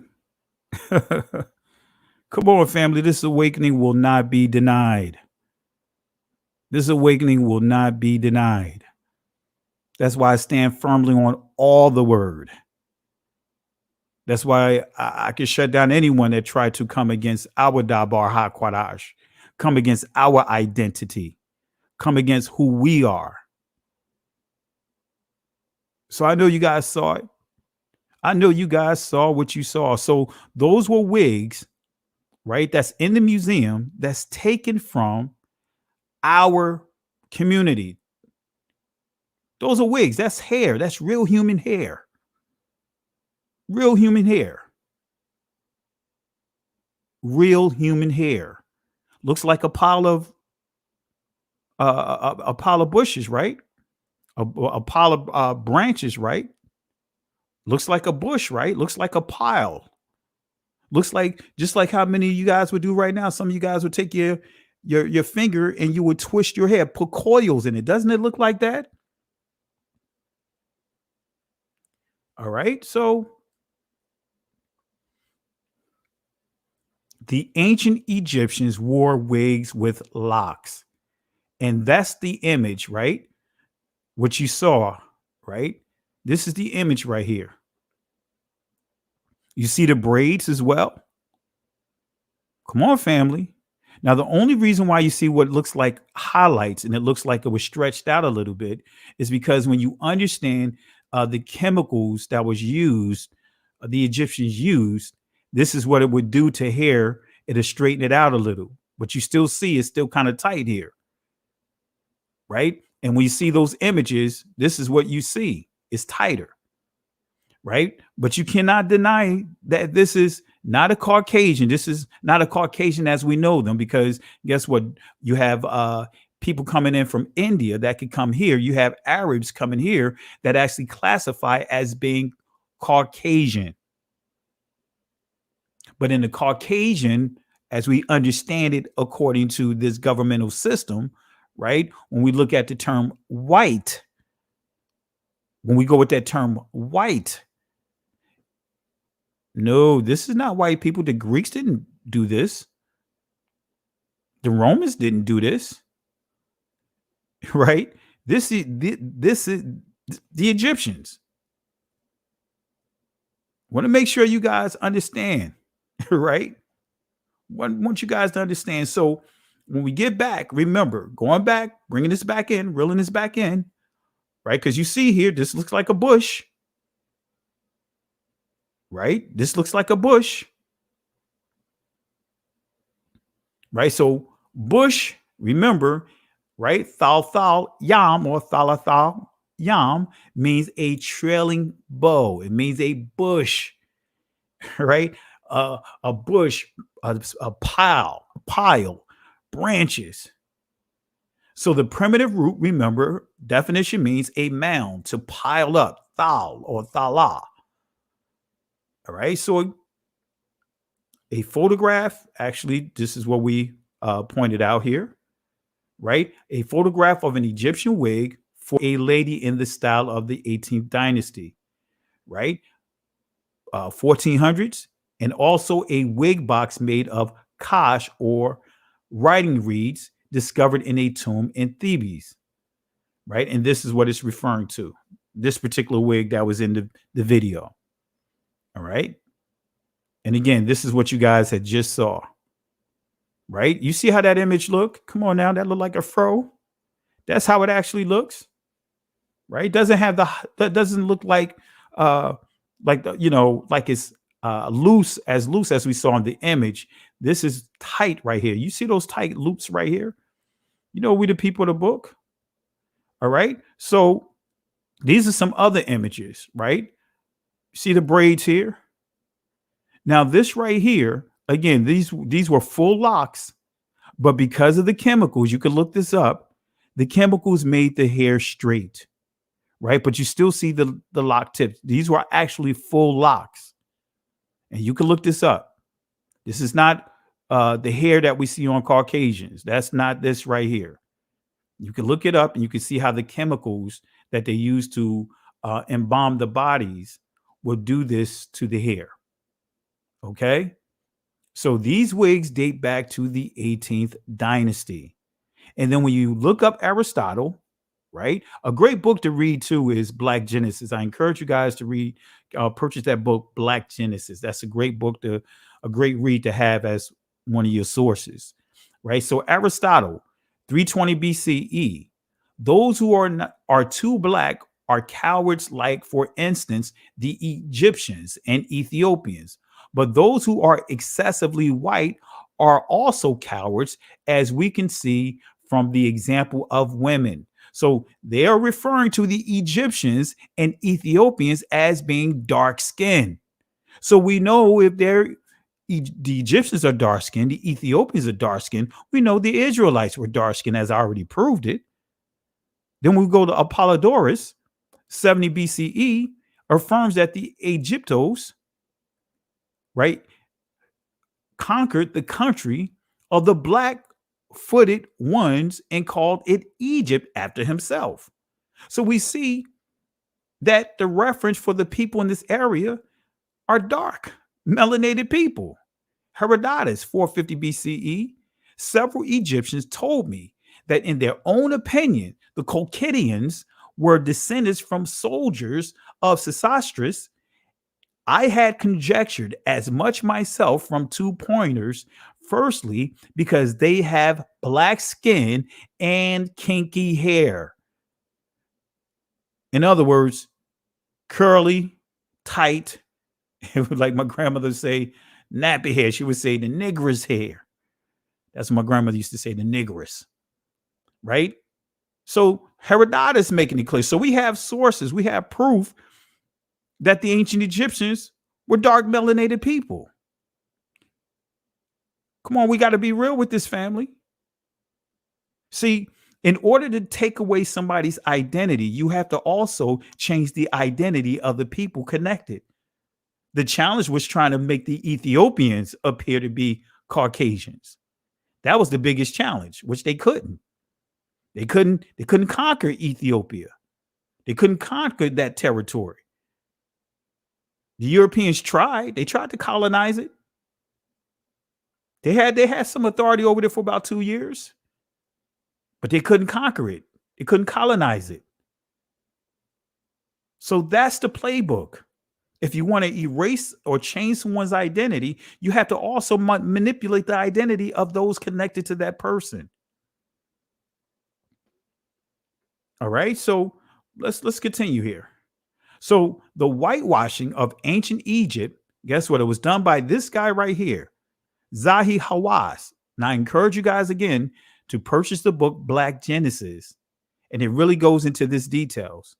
You'll see a guy by the name of Diop, right? Brother man, discovered or came up with a way to detect, to prove that the ancient Egyptians were melanated people. How to determine melanin and through the skin complexion, through the tissue samples. He did everything to try to discredit this brother of what he had created. But this person right here, Zahi Hawass, that's the person, right, that really was instrumental of whitewashing anything that was discovered, right? A newly, let's just say, they expedition, they found, let's just say, a tomb. See, what they would do, they would go in there first and whitewash it, paint over it. Then they'll bring the cameras in and make it look as if they're doing it on the fly, that you're catching the actual discovery. No, they were whitewashing it. They was doing that first. Then they will bring the cameras in. So I want to make sure you guys understand. I want to say peace and blessings to my brother, Jay Highstyle. That's my buddy right there. Everybody, let's give some love to Jay Highstyle. All right. So let's deal with the description of the Hebrew Israelite Messiah. Right. And let me just, matter of fact, I'm going to wait on that. I'll bring it over here. Now, you know what? Let me bring it up real quick and we'll deal with the description of the Hebrew Israelite Messiah. Let me bring up another presentation real quick. Right. This is what I want to share with you. Right. Let me see here. Let me just pull up an older presentation. Right. This is the one that to give you kind of an idea here, because going back to that conversation, I asked the Microsoft guy, I asked him, once I proved that portion to him with Moses, his mouth dropped. I had him pull up the wigs and his mouth dropped. He couldn't believe it. Right. But then when I asked him what was his thoughts about the color of the Messiah, he said olive. I said, okay, which one? He looked at me like, what do you mean, which one? I said, pull up the Oxford Dictionary and look up olive, and his mouth dropped again. I said, which olive do you mean? The unripe olive or the ripe olive? The unripe olive is green, yellowish. The ripe olive is blue-black. So are you saying that the Messiah looked green, sickly? So let me share this with you real quick. Right? Let me show you something here. Let me pull this over. Let's see if this came up.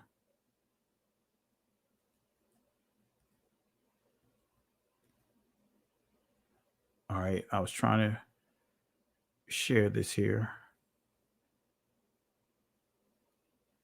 All right. Let's see if it comes up in the presentation here. Here we go. All right. You guys can see that. Here we go. All right. So when he said that, I said, so, and he still tried to hold on to his guns. I said, so you would rather worship a Martian. When he said, olive, I said, so you would rather worship a Martian than the Negro Messiah. He said, no, that's not what I'm saying. I said, no, when you say that, you don't believe that he was the ripe olive. You believe that he was the unripe olive. So you believe that he was green. So you believe that he's a Martian. So you would rather worship a Martian, a green Christ versus a Negro, Negus Messiah. So why are the Martians green? Right? Live science, notice this here. It is not easy being green. In science fiction, use of the phrase little green men dates back to the 1940s, with the Encyclopedia of Science Fiction tracing the first usage of the story, Maya's Little Green Men. Weird Tales, 1946 by Harold Lawler. Right? So why are they called little green men? Right? Why are they called little green men? Well, throughout movie history, aliens have been referred to as little green men. Right? Going back to the source, right? You guys know who that is. That's if you watch the Flintstones, right? So that's Gazoo, right? But notice here, Little Green Men also appeared on television with the Great Gazoo, right? The character debuting on the cartoon, The Flintstones, in 1965. The term surfaced in the scripts of science fiction programs like Star Trek in the episode, or in the 1969 episode, Tomorrow is Yesterday. So you notice that you see all the aliens, for the most part, they have the color green. Even Kirk, he kissed a green woman, a green alien, right? Anything but the Negro, right? Will rather worship a Martian than a Negro, a Negus, a Nagas, a nigga, a Nagad Messiah. So a couple of other popular green Martians. Y'all know that. Y'all recognize the android. Y'all recognize this other one from this alien right here from Toy Story. Right? So is this why many would rather worship a Martian Christ than a Negro Messiah? Right? Jesus probably had olive skin, right? You hear this a lot. You hear this from the church, right? This is coming from CBS News, right? Jesus probably had olive skin. Jesus is often depicted with ivory skin, but like most Jewish people of his time, he probably had dark skin, or darker skin rather.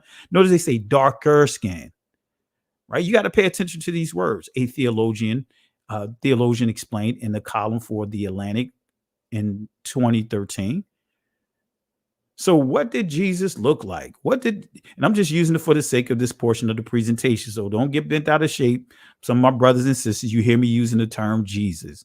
I understand his ancient Hebrew name and I use it, Yahweh Shai. Some of you guys would say Yahashua or Yeshua, but his ancient pronunciation of his name is Yahweh Shai.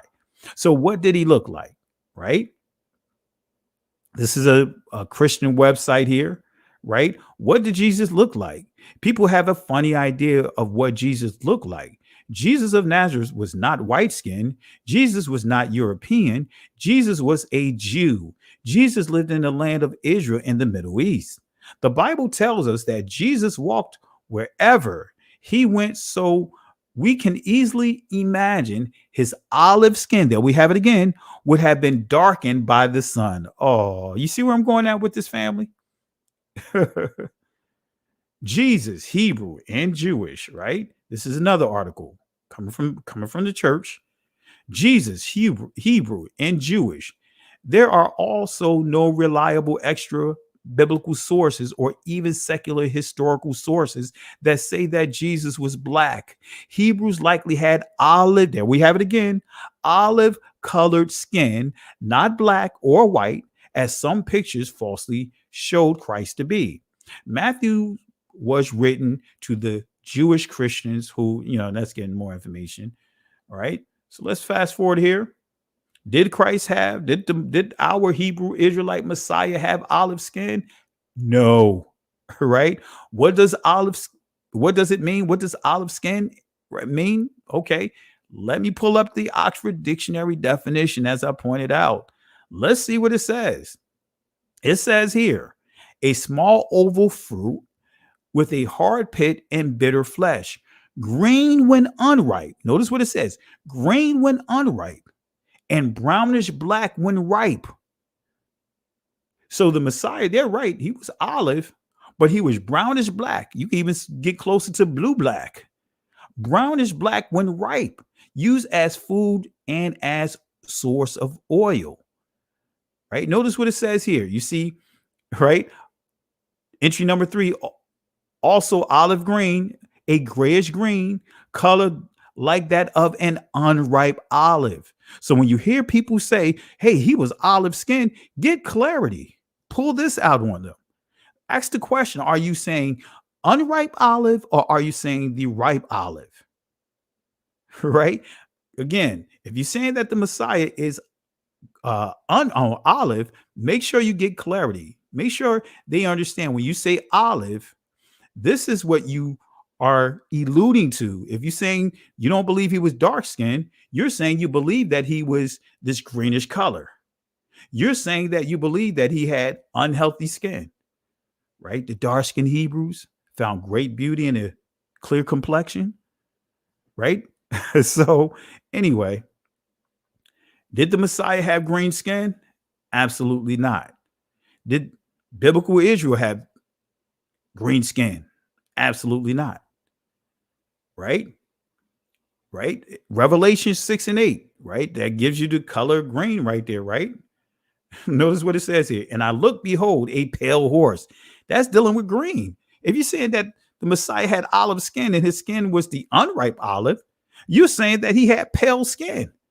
Notice what it says. And I looked, and behold, a pale horse. Pale, right? Greenish or no pigmentation. And his name that sat on him was Death, and hell followed him. Okay. Greek definition of green. Notice what it says here. Greenish, right? Chloros, greenish. Verdant, dun color. Greenish, yellowish. And then when we go to Genesis chapter 1, verse 30, notice what this says about green. And then we will get back to the other, caught up with the other presentation. Verse 30, to every beast of the earth, and to every fowl of the air, and to everything that creepeth upon the earth, wherein there is life, I have given every green herb for meat. And it was so. But let's see what green means here. Right? Let's go here. Right? Yarak or Yarek, right? But ancient Hebrew, Yarak. Right? Notice what it says here. The yellowish green of young and sickly vegetation. See, family, you got to go technical with these people. You got to go technical with these people. Anyone that's trying to say that our Messiah was olive skin.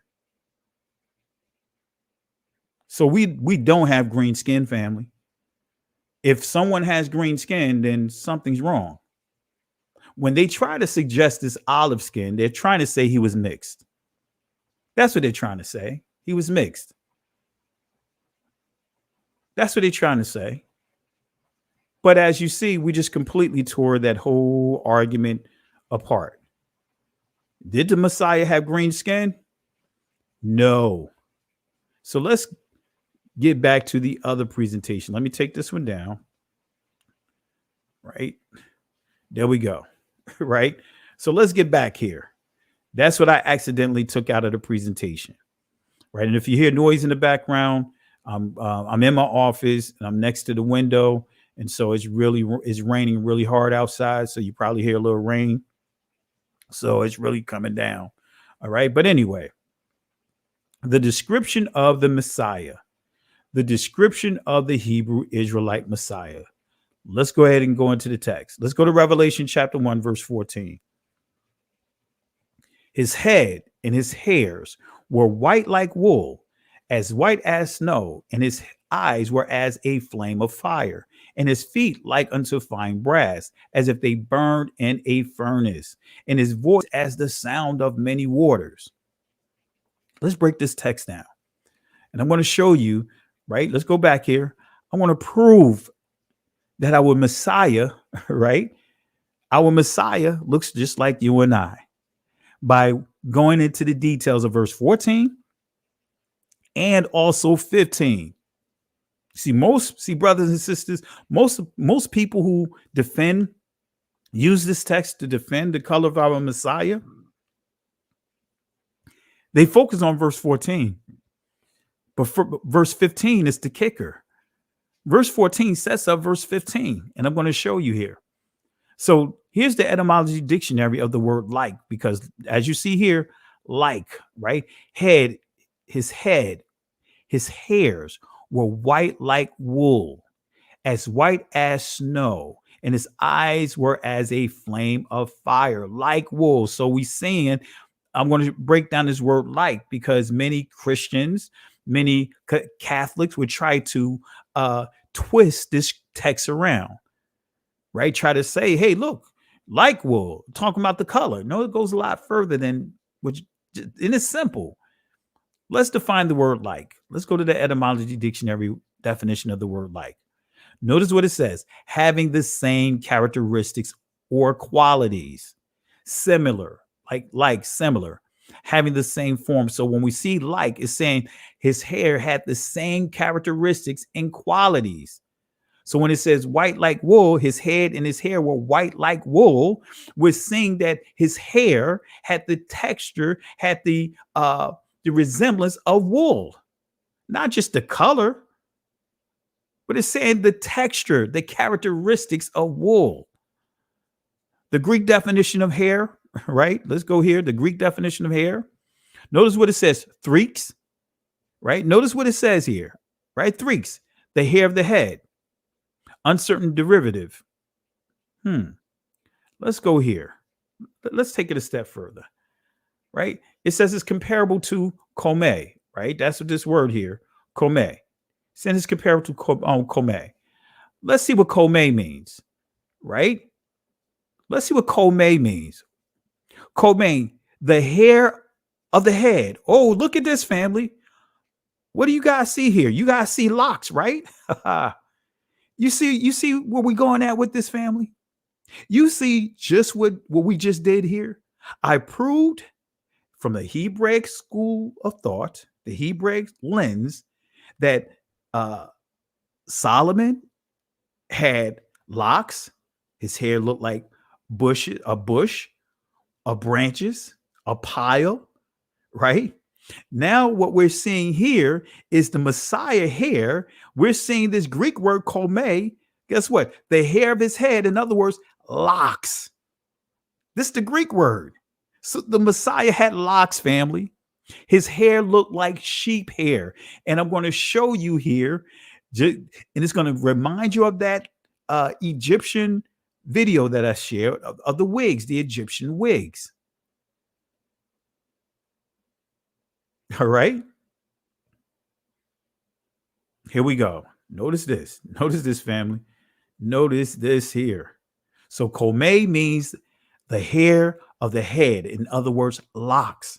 So remember, Solomon's locks are like a mound, a pile of hair, right? You see this here, family? You see this here? You see this here? Doesn't that look familiar? Doesn't that look just like the video that I shared with you?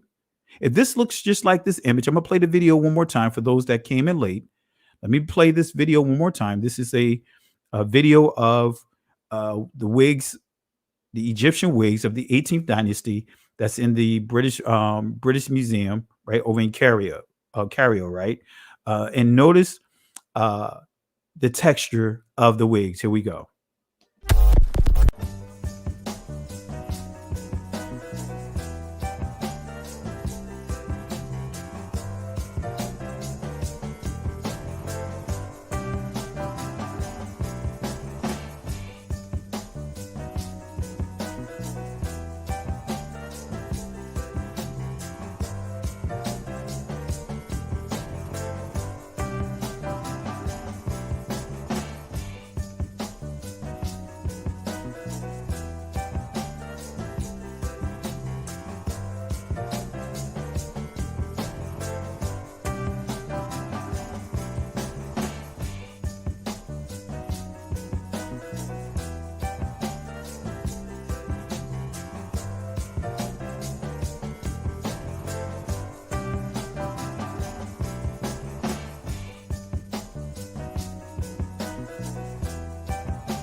So you see, family, you cannot get around it. You cannot get around it. Right? Now tell me, right? Let's take a vote here, right? If this image right here looks just like those wigs that you saw, type 1. If it doesn't look like those wigs that you saw, type 2. Right? If this image that's on your screen looks just like the wigs that you saw, those Negro locks that you saw, type 1. If it doesn't, if you feel like it doesn't look like it, type 2.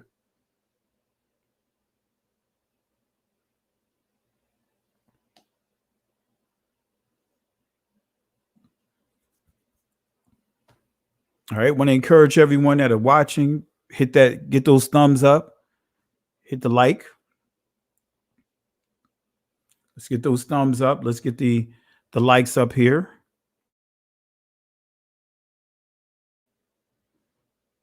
All right, let's see here. Let's get those likes up here. We had, looking here, finally got a chance to look at the numbers here. We got almost 300 people here. Let's get those likes up. We should be able to get those likes up to as close to 300 as we can. All right, so let's see here. Let's see the responses. Stacy Pullum, 1. Lana, 1. Timothy, 1. Sister Carol, 1 with a double exclamation point. Malka, 1. Sister Joy, 1. All right, so it looks like everyone is unanimous here. Thea, 1. Angela, 1. Brother Enoch, 1. My buddy Jay Highstyle, 1. Zena, 1. Yvette Rivera, 1. Or Rivera, 1. Excuse me. My buddy Keith Keith Williams, 1. Rashida Shalom, she put 7 ones. Absolutely. So far, RCLM, 1. So it looks like everyone is in agreement, right? Cindy Carr, 1. Paul Sticks, 1. Cindy Clark, 1. Mariah, 1. Who else here? Orlando, 1. Yasun, 1. Let's see. Octeria, 1. Let's see. So everyone, we look like everything is unanimous, right? It's unanimous here. So we all agree. We all agree. We are in total agreement here. All right. Sister Lachelle, want to say peace and blessings to you, sis. Hope all is well with you. Let's get those likes up, family. Let's get those likes up, family. All right. So here we go. Right. Everyone agree that in those videos with those Egyptian wigs, right, made from Negroes, right, using Negro hair, right, we agree that those images, that hair looks just like what you see on your screen, right? So his head and his hair were white like wool, having the characteristics of wool, right? Now, let me do something here. Let me do something here. I'm going to flip the script on you. Guess what I just did, family? I just flipped the script on you. What you saw here, let me pull it back, right? This image right here is transposed. I did it this way so that way, because transposed, it gives the appearance, it looks just like our hair, looks like a pile of locks. So I put it back into its original image. So what you see here is a sheep from in that region of Israel. This is sheep. So white like wool, having the characteristics. You see the locks? You see how his lock looks like a mound, look like a pile. This is how our hair would look.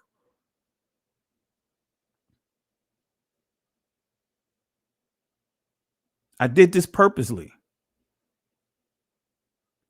This is the proper image illustration of Revelation chapter 1 rather, 14 and 15.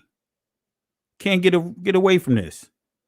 And I encourage you guys, share this video, make notes of it, just so that way you can, for your loved ones, those that are on the fence struggling with understanding this thing. See, the scriptures makes it clear of the Messiah's complexion. So anyone that's trying to change his appearance, you're bending and twisting the scriptures. And there's a price you're going to pay for it, as the scripture says. So as white as snow, right? Let's deal with that as white as snow. Mark chapter 9, verse 2 and 3, right? As white as snow, right? This is the Messiah being transfigured, right? After 6 days, Yahushua taketh, right? And this is dealing with after 6 days. Now we're dealing with the Shabbat. After 6 days, right? The Messiah taketh with him Peter, James, John. Look at this revelation that the Messiah is sharing with, revealing to his disciples on the Shabbat. Remember, Exodus tells us, 31 tells us that the Shabbat is a sign forever for his people. So we see the Messiah sharing a great revelation to his disciples on the Shabbat. Another great revelation is, guess what? The Messiah resurrected on the Shabbat. Another great thing that happened on the Shabbat, right? The Most High, Israel heard the voice of the Most High on the Shabbat. Shabbat is a special day. So after 6 days, Shabbat, right? On the Shabbat, Yahushua taketh with him Peter, James, John, and leadeth them up into a high mountain apart by themselves. And he was transfigured before them. And his raiment became shiny, exceeding white as snow, so as no fuller on earth can white them. In other words, he became bright. Didn't say he became non-melanated. That's not what this means. It didn't say his skin had no pigmentation, but they saw what? The glory. They saw the Messiah in his purest form. That's what this is saying here. So Hebraic white means amazing. That's what it means. Remember, Hebraic white, not from the Greek perspective. Hebraic white means amazing. Tazaka or tzaka, tazaka. Right? Let's go to verse 15 of Revelation, right? We're just knocking down all this poor theology, right? Let's go to verse 15, but I'm going to read verse 14, leading up to verse 15. His head and his hairs were white like wool, as white as snow, and his eyes were as a flame of fire, and his feet like unto fine brass, as if they burned in a furnace, and his voice as the sound of many waters. But guess what? See, I love the scriptures because Deuteronomy chapter 17 and also chapter 19 makes it clear, in the mouth of two witnesses, in order for that thing to be established. So guess what? It's not just in Revelation chapter 1 that's given a description of the Messiah's skin complexion. We also see in Revelation chapter 2, verse 18, right? Now we're getting confirmation double, right? And unto the angel of the assembly in Thyatira writes, these things said the son of Elohim, who hath his eyes like unto a flame of fire, and his feet like unto fine brass. Now we're getting skin complexion here. For those that try to accuse Israel as our community as being caught up in skin doctrine, right? No, guess what? Is this skin doctrine right here? Right? We're getting two witnesses, right? That we're dealing with the complexion. Why? Just like with Moses, the Most High used Moses' skin complexion to confirm how real he is to Israel, who was in captivity, and he was going to use Moses to lead them out of captivity, but he gave him a sign. His second sign was his skin complexion. His first sign was his staff, his identity, right? Proving that he's a shepherd. But his skin complexion, right? Not getting into all of that, but wanted to share now, likewise, in Revelation, the Most High is using his son's skin complexion as a sign to his people, because we are a people that the church, Christianity and Catholicism, guess what? They made it a point to demonize and make this skin complexion appear to be ugly. This is why so many of our brothers and sisters are bleaching their skin. We could talk about the numbers of our brothers and sisters over in Africa that are Catholics, that are Christians. They were done. They were placed in those systems by force. By force. And what you see is the results of it, the residue of that. But they made it a point to demonize everything about us, including the word negas. Nagas, Nagad. They demonized everything to make sure that they keep us colonized, to make sure that they keep us in the mind of genocide, a genocidal mindset. They contaminated everything. They profaned everything about us that was honorable, according to the scriptures. All right. So again, who hath his eyes like unto a flame of fire. And family, some people are teaching that this means that his eyes were red because he drank a lot of wine. No, stop it. This is just describing the intensity of what he see. He see the 7 assemblies being led astray. He see the 7 assemblies, the messengers of the house, the angels of the house, the leaders of the house, leading the people into idolatry. The doctrines of the Nicolaitans, which is the Nicolaitans, their name means destruction of people. All right. So who hath eyes like unto a flame of fire, and his feet like unto fine brass. So his feet like unto fine brass is actually copper, not kasha, right? Copper. His feet like unto fine brass is actually copper. The Hebrew definition of copper. Notice what you're going to see here. You see here brazen, brass, chain, copper, fetter, right? Copper. That's what we're really honing in on. So when we look at the definition of brass, I want you guys to pay attention to this, because when people think of brass, they think of like this says here, this deceptive description here: yellow, malleable, alloy metal, harder than copper.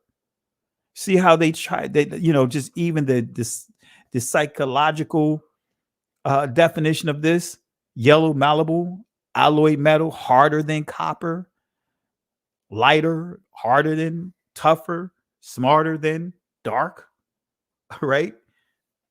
And it goes on to say, notice what it says here: originally any alloy of copper in England, usually with tin.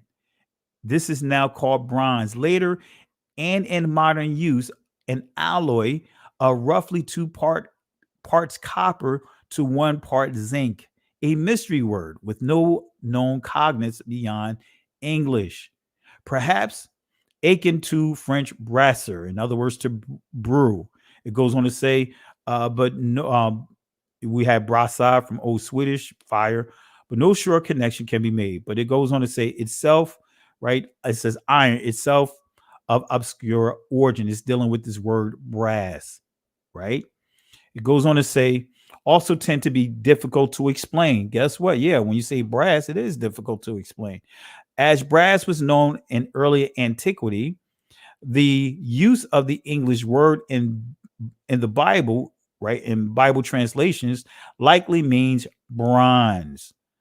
All right, the Romans were the first to deliberately make it, right? But it goes on to say, let's see here, brass, right? It says began to be critically examined and their material discriminated. The Italian word for brass, we have bronzo, bronze, came into use to distinguish the ancient brass from the culture a lot. All right. So let's fast forward here. So the etymology dictionary definition of brass from another dictionary. This is coming from the Barnhart Concise Dictionary, a physical copy. Notice what it says here: an alloy of brass and of copper and tin, now called bronze, of uncertain origin. Copper penny. Notice what it says: copper penny. When you look at an old penny, guess what? That old penny is going to look just like our skin complexion, and it's worth a lot of money now. Copper penny, right?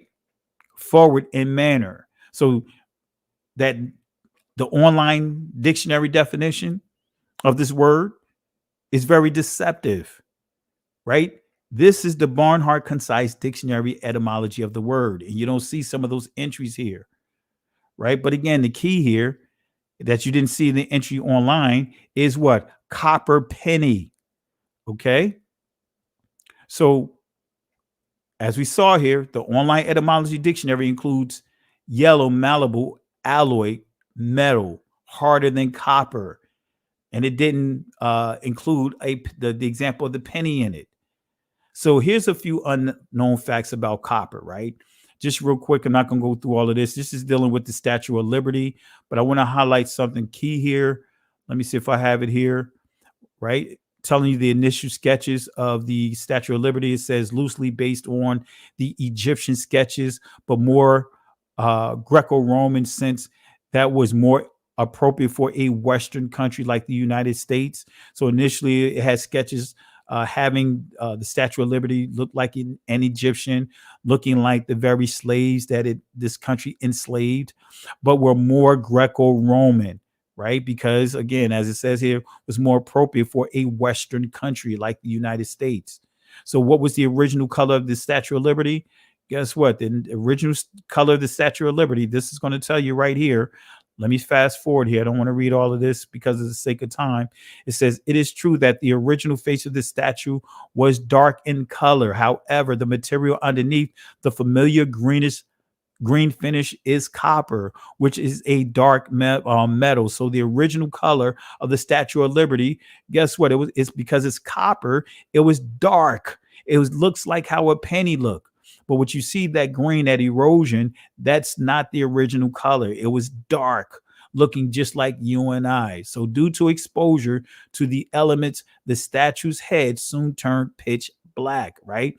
So that explains the picture published in the New York Post in 1896 showing the statue with a black face. I was trying to get that picture. It was hard to find that image. I'm going to try to search that image because the Statue of Liberty actually had a black face. Right? Because we're dealing with copper, right? So is this why many are willing, again, to accept the olive green as the complexion for Christ because of what they see today of the Statue of Liberty, that copper, right, with the elements making it look green, right? So what is the skin complexion of our Messiah? I gave you the answer, but guess what? Christ's skin complexion is fine bronze that was burned in a furnace. And here's an illustration. This is a church over in Italy. Look at the example of the Negro Messiah, our ancestor, our Messiah, our bringer of salvation. Look at how they have him look. He looked just like you and I. Look at the nose. Look at the hair. Look at the skin complexion. They got it right here, even though we're not supposed to make any images of the Messiah. But notice how he looks here. You can look this up, family. You can look this up. I want to say peace and blessings to Keith Williams. Want to say thank you, my brother, for the seed that you sowed. I really appreciate it. Thank you, Elder, for the love and support. Really appreciate you. Really appreciate you. All right. So when you see this again, this is the image that you see, family. This is the image that you see. This is what the church today here in America, the United States, they don't want us to see this image. They don't want us to see this image. This looks just like you and I. I don't see an olive complexion here. All right, at least an unripe olive. So remember, copper is a dark metal. So was Christ an Arab or have an Arab skin complexion? Let me give you a little bit more history here. Outlines of ancient Egyptian history. This is coming from Outlines of Ancient Egyptian History, 1892. I want you to understand this right here. Notice what it says. European states a difference of origins between the ruling class to which the royal family belongs and the mass of the people. We need not leave Western Asia and Egypt. We find there Turks ruling over nations because many think that the Turks, when we look at them in Egypt, think that these are the original people. They are not. The current images we see of the Egyptians over there, these are not the original people because just like Israel, many of the Egyptians fled further into Africa, further south. So we need not to leave Western Asia and Egypt. We find there Turks ruling over nations to the race of which they do not belong. Although they have adopted their religion, we dealing with the Egyptian belief system, right? And also we could go right down the line with other belief systems. But although they have adopted their religion in the same way as the Turks of Baghdad, who are Fens, now reign over Semites. Notice what it says, now reign over Semites. Turian kings may have led into Egypt and governed a population of mixed origin where the Semitic elements were prevalent. If we consider the mixing up of races which took place in Mesopotamia and remote ages, the invasions which the country had to suffer, the repeated conflicts of which it was the theater, there is nothing extraordinary that populations coming out of this land should have presented a variety of races and origins. So it's telling you that the Turks you see today, they took someone's identity, they took a culture, they appropriated a culture that wasn't theirs and put it into their own hands. So this is coming from the Journal of Cambrian Archaeological Association. Notice what this says, page 73. It says, Mr. Baldwin draws a marked distinction between the modern Mohammedan Semitic population of Arabia and their great Cushite Hamite or Ethiopian predecessor. The former he says, are comparatively modern in Arabia. Right? See, you see what it's saying? So the people you see today, they are modern.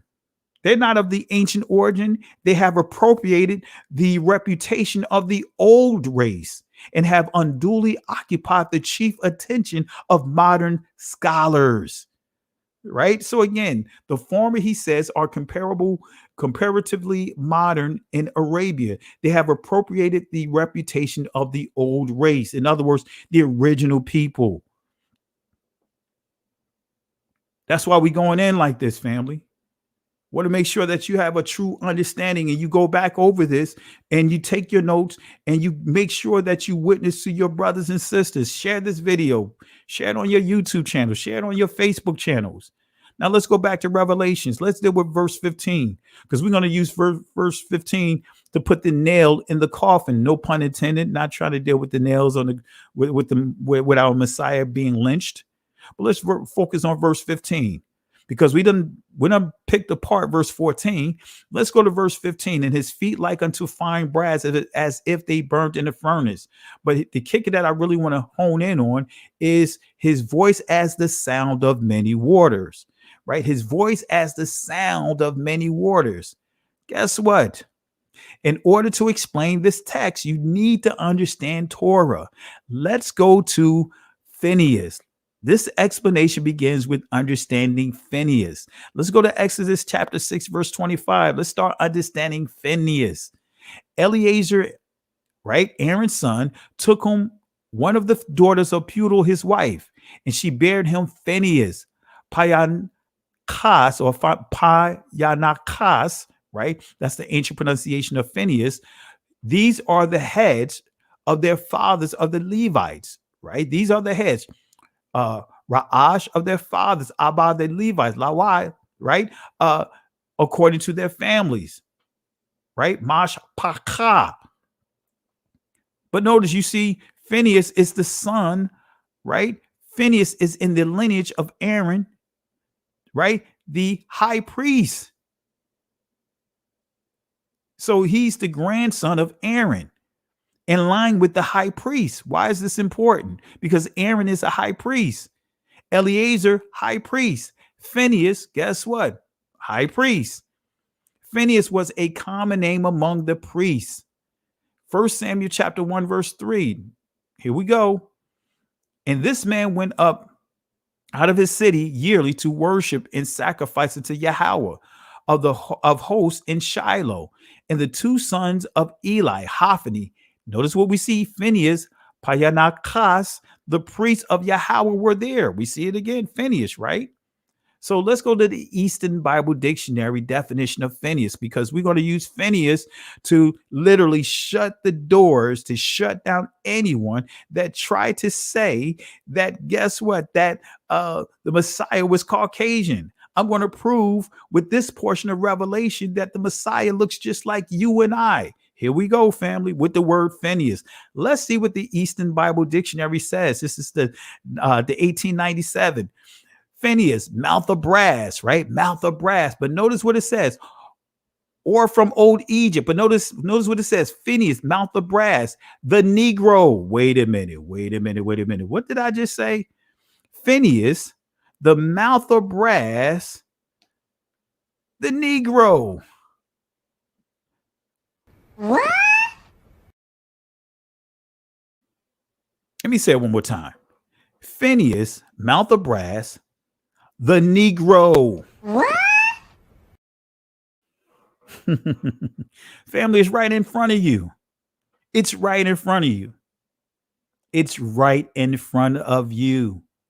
And so far, we didn't use the typical combat bag to proving who's who, right? You know, the combat bag, the Zondervan Bible Dictionary, and, from Babylon to Timbuktu. And I'm not putting down those sources, right? We're not using the typical sources. We're just keeping it simple. But yet we're still confirming the truth. We see Phineas, mouth of brass, the Negro. What? We got to give a 3-piece to everyone that is lying to the people about who's who, trying to make or change the appearance of our ancient ancestors. We got to give them their order to go.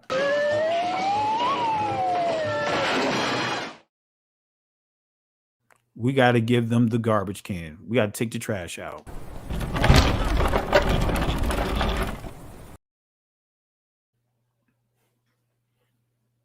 But guess what, family? I'm not going to stop right there. I want to say peace and blessings to Brew Queen Israel. I want to say thank you for the blessings. Thank you for sowing into, investing in this work here. Really appreciate you.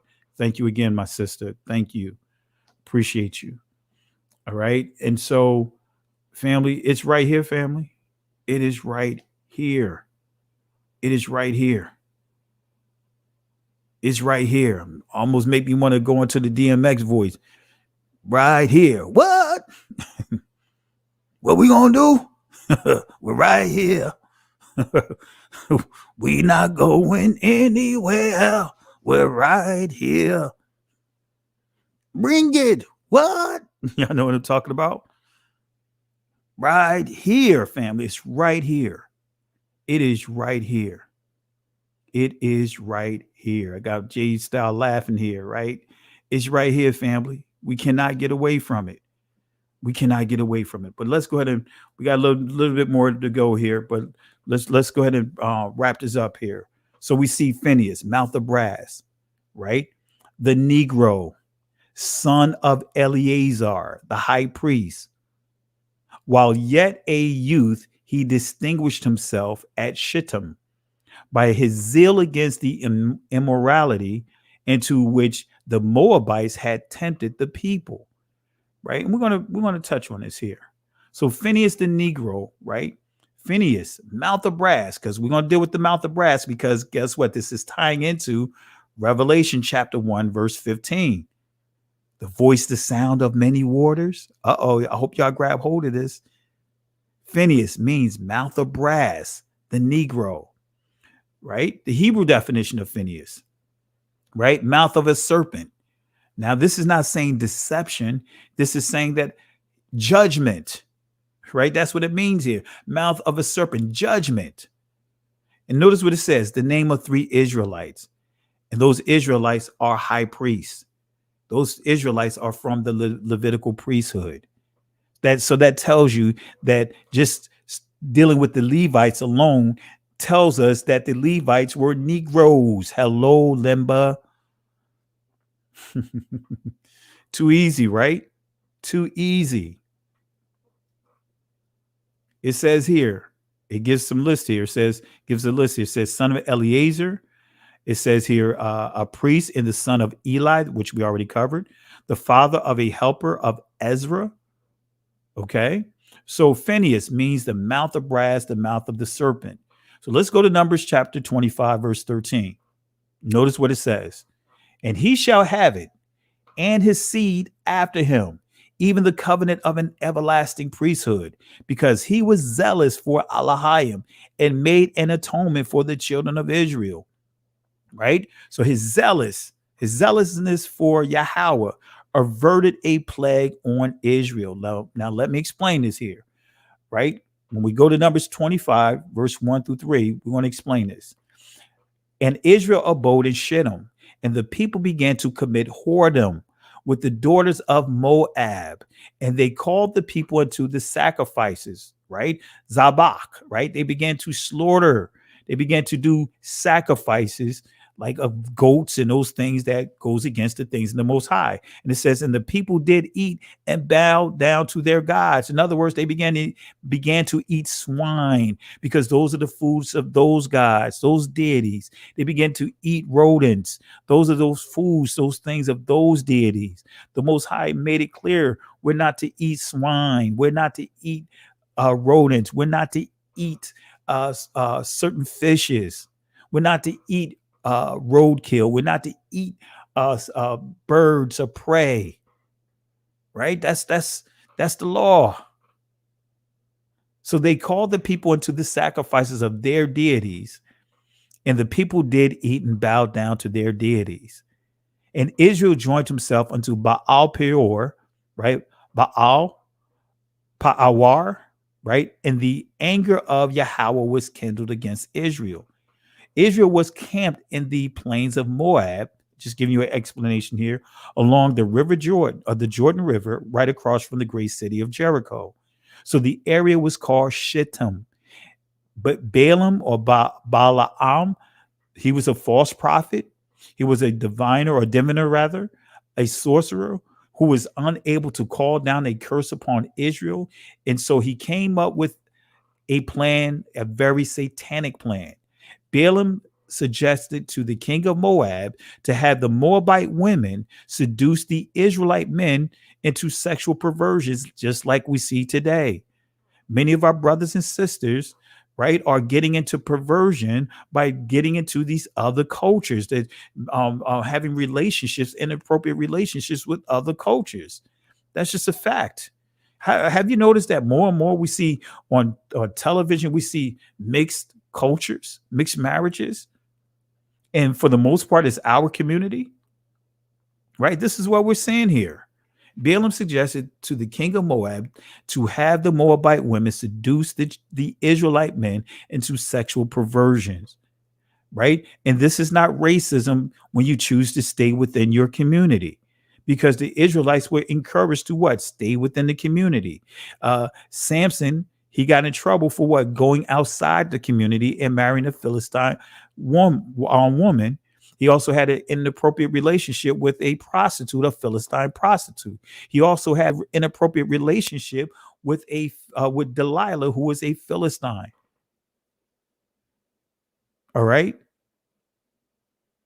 So we have to understand put things in this proper context. We're not dealing with skin complexion. We're dealing with culture. Right. The issue with Moses' wife in Numbers chapter 12 have nothing to do with skin complexion, because they all were dark melanated. The issue was, or the concern of Miriam and Aharon, was the fact that she was from a different culture. It was a culture issue that they were dealing with. All right. But now we're so comfortable now to deal with, interact and have relations with the sons and daughters of the very people that have enslaved us. Right? I suggest you guys really take a study to Nehemiah chapter 13. The issue with that of Israel men marrying foreign women, the Moabites, the Ammonites. Anyway, so Balaam suggested to the king of Moab to have the Moabite women seduce the Israelite men into sexual perversions, right? Chase after the Kim Kardashians, right? Look at what she's done to some of the men within the community. Built a reputation off of that, right? To chase after Moabite women, seduce the Israelite men into sexual perversions. He suggested that this perhaps would arouse the anger of Yahweh against the Israelites, causing Yahweh to judge and curse them. Right. These are the fallen angels, right? That's what the fallen angels did. This is the spirit of the fallen angels. They begin to seduce the women. They begin to seduce and have relations with the women, the people, and began to do what? Cause them to have the Most High, wanted the Most High to curse his creation, because these angels didn't like the fact that they were being almost looking at their replacements in the mirror, or in, seeing the creation of their replacements, seeing that we're given a certain authority that they didn't have. Right. So they decided that they want to contaminate Yah's creation. So he suggested that this perhaps would arouse the anger of Yahweh against the Israelites, causing Yahweh to judge and curse them. Once they were enslaved to sex and temple prostitution, the women could invite them to their festivals. Wait a minute. The women would have them, through their sexual perversions, have them give up on honoring the feast days, honoring the Shabbat, the holy feast days, the festivals of the Most High, and embrace the culture, their culture. Aren't we seeing that today? Not honoring the law, statutes, and commandments, not honoring the feast days, but now honoring these feast days of the Church of Catholicism that's meshed with the Romans, meshed with the Greeks, meshed with the Babylonians, meshed with the communities that have made it clear that they hate our community. The woman could invite them to their festivals by seducing them of worship, encouraging them to join in the worship of their deities. So that's the worship of Baal Peor. Just real quick, Baal Peor, he's referred to also as the Lord of the Cleft, Phoenician phallic god coupled with Asherah's Yonic cleft. This is where you get into the hexagram, right? The steeple on the churches, right? That is actually a symbol of intimacy between what's her name? Kali, right? That is a Hindu goddess. Kali's dance to death, right? She's performing a sexual ritual, right? That's where those stars come from. That's where that hexagram come from. That's what that steeple comes from. That's where that so-called Star of David comes from. So Phoenician phallic god coupled with Asherah's Yonic cleft, Israelites adopted his cult and celebrated sexual rites in his honor in the tabernacle until Yahweh's reformers killed the celebrants, right? Baal Peor's symbol was a palm tree, right? Between two stones, a male genital symbol, recalling the phallic god of Egypt, Osiris Men, whose worshippers pray to achieve, and I'm not going to read all of that, but nevertheless, like a palm tree. Okay, so this is temple prostitution, sexual perversions. So the Moabite women seduced the men of Israel into immorality, and even some of the husbands into committing adultery. Yah was angered because Israel had committed sexual immorality and indulged in false worship. So Yah's justice against sin had to be executed, and consequently, he sent an incurable disease, like AIDS, like whatever disease that they could not get past that plague. 25,000 died from it. Plague, right? This is the Hebrew definition of plague. Let's see what it says. A pestilent, plagued, stroke, right? So plague, right? Magapa simply means pestilent. The etymology dictionary of pestilence, right? Plague, epidemic, infected, deadly disease. Plague, it says see pest. So pestilent means epidemic. It means infected. It means deadly disease. So 24,000 Israelites died from a deadly sexually transmitted disease. Numbers chapter 25, verse 10 through 13, still wrapping it up, still tying into Phineas. And Yahweh spake unto Moses, saying, Phineas, Payanakas, the son of Eleazar, the son of Aharon the priest, have turned my wrath away. See, he took a stand. Phineas took a stand from the children of Israel while he was zealous for my sake among them, that I consume not the children of Israel in my jealousy. Wherefore say, behold, Nathan, I give unto him my covenant, Baradiath, a peace, shalom. He gave him a covenant. What is the covenant? Notice here. And he shall have it in his seed after him, even the covenant of an everlasting priesthood, because he was zealous for his Elohim and made an atonement for the children of Israel. Newsflash, family. Newsflash, you guys that believe in, because I follow what is called the New Testament. But guess what? The Levitical priesthood was not dissolved, right? You read the scripture correctly, right? It was modified. We see that it's modified, that Judah is part of the priesthood. But guess what? The Levitical priesthood was not dissolved. It wasn't dissolved. The order of Melchizedek still includes the Levitical priesthood if you properly read Hebrews. So this is an everlasting priesthood. So guess what? This tells you that Phineas is from within our community. Anyone outside of the community, guess what? That is breaking the law, statutes, and commandments. Anyone, such as like the Pope. Matter of fact, if you go into Freemasonry, the worshipful master, who is supposed to be a type of high priest in Freemasonry, guess what? You are breaking scripture. Anyway. So mouth, pi, is the primitive root word or letter of Phineas, right? Let's see what pi means. Notice what it says here. In the Israeli language, it's pronounced fe, but it's pa. It makes a pa sound. The mouth. Notice what it says. The edge, specifically edge, portion, side, right? Command, commandment.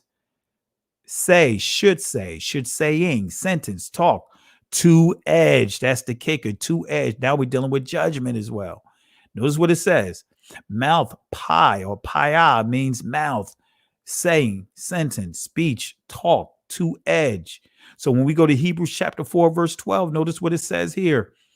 For the word of Yahweh is quick and powerful and sharper than any two-edged sword, Phineas, piercing even to the dividing asunder of soul and spirit and of the joints and marrow. Now we're dealing with the brass, right? The voice of many waters, right? That powerful voice. That's what it means. And we're defining it through who? Phineas, the Negro, and is a discerner of the thoughts and intents of the heart. So when we see this pa, guess what? Here it is, pa. It means mouth. It means instructions. It means command. It means mind. So when Paul said, let this mind be in you that is in the Messiah, he's not saying, when you're thinking of your brain from that perspective, he said, let your mouth, let the words that come out of your mouth be in alignment with the Messiah, HaMashiach, right? Let your words be in sync with his words. Say the things that he would say. Do the things that he would do. Out of the abundance of the heart, the mouth speak. The numerical value is 80. And there's the pictograph, right? Pa. Don't those lips look like our lips? Right? Don't those lips look like our lips? Even though they try to mock us with the black face and over exaggeration of our lips. But guess what? They still identifying that, guess what? No one can sing like we can. No one can praise like we can, Judah. That's why our names means what? Praise Yahweh. It means declare. It means make a public proclamation who the Most High is. Side profile of the lips, side profile of the mouth right here. Pa. Deuteronomy chapter 8, verse 3.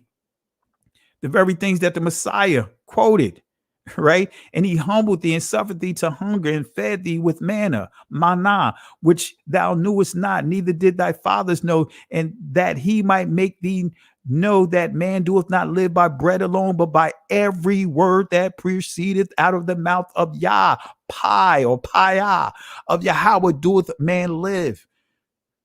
The Messiah made it clear. So mouth of brass, we see right here, the mouth of many waters. The voice of many waters. Now we properly declared it right here, defined it with text. So Phineas, a priest, took a stand against wickedness. One of the vulgar men of Israel brazenly brought a woman from Midian to the tabernacle directly before Moses and the congregation of Israel as they mourned over Yah's judgment. The man and woman showed public sexual affections before the eyes of Moses and the people while they were praying, while they were weeping and praying. Right, in prayer, the people were praying at the entrance of the tabernacle. So this meant that the sexual affections and pleasures took place right there at the tabernacle. They was doing all kinds of perversions right there at the tabernacle.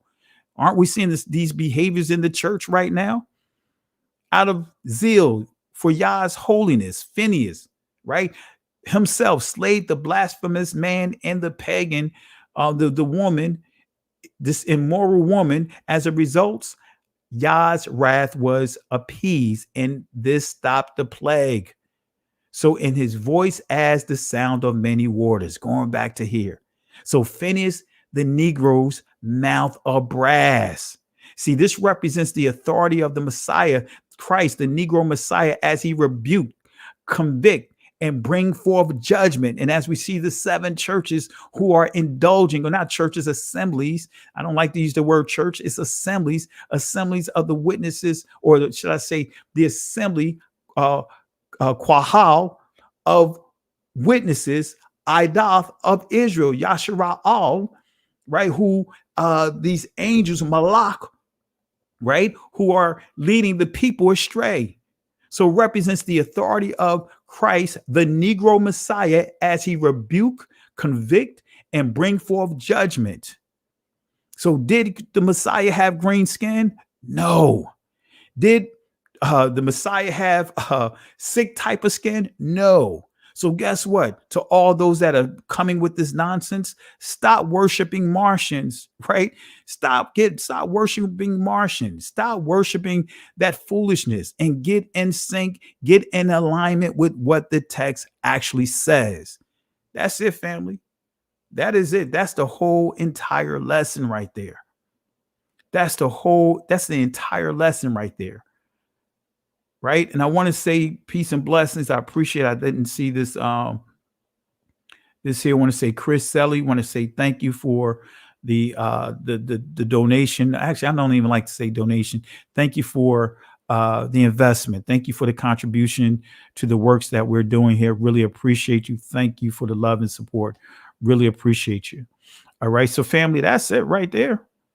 That's it right there. What else do we have to say after that?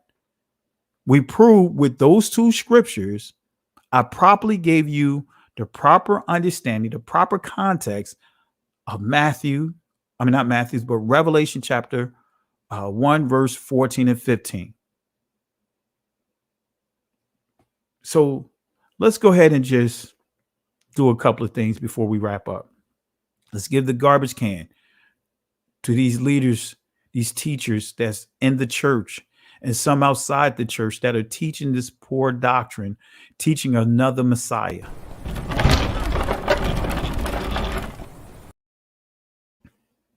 Right? Let's just give them the garbage can. Let's just let it be known that, enough is enough, right? Enough is enough. Let's give them the garbage can again.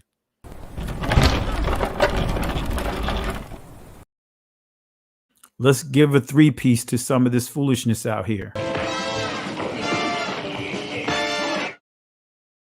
That's right, family. Because we done zabbed Judah them. We done did this to that doctrine that many are teaching. It's over! It's over! It's over! It's over! It's over! It's over! It's over! So family, there you have it. There you have it. There you have it. And let's toss it out. Let's toss this poor doctrine out with the trash. And we're going to do part 2, but let's toss this out. Let's give this order to go.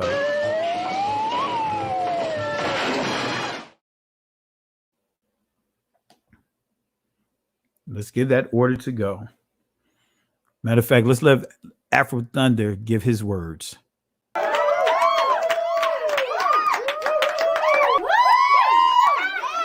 Somebody better call the doctor!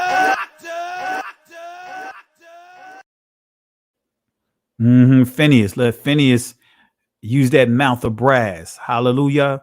So with that being said, family, in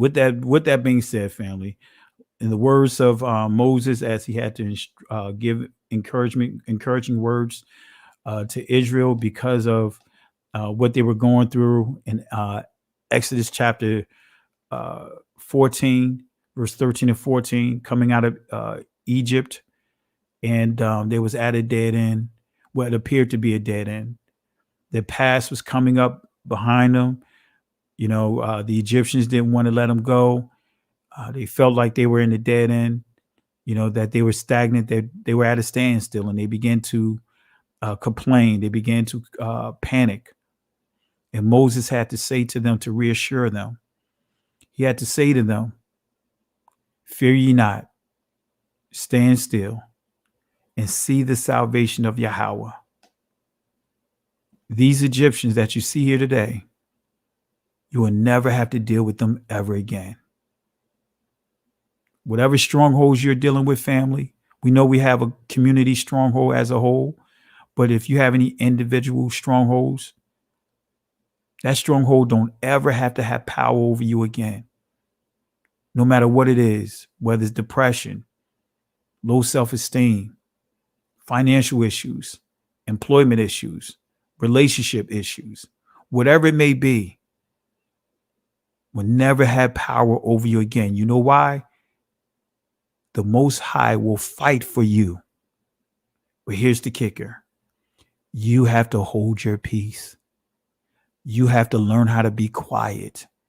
You have to learn how to not talk so much, because peace in that text is karash, which means be still, which means be quiet. Can't go back, can't stay here, keep moving forward. Shabbat Shalom.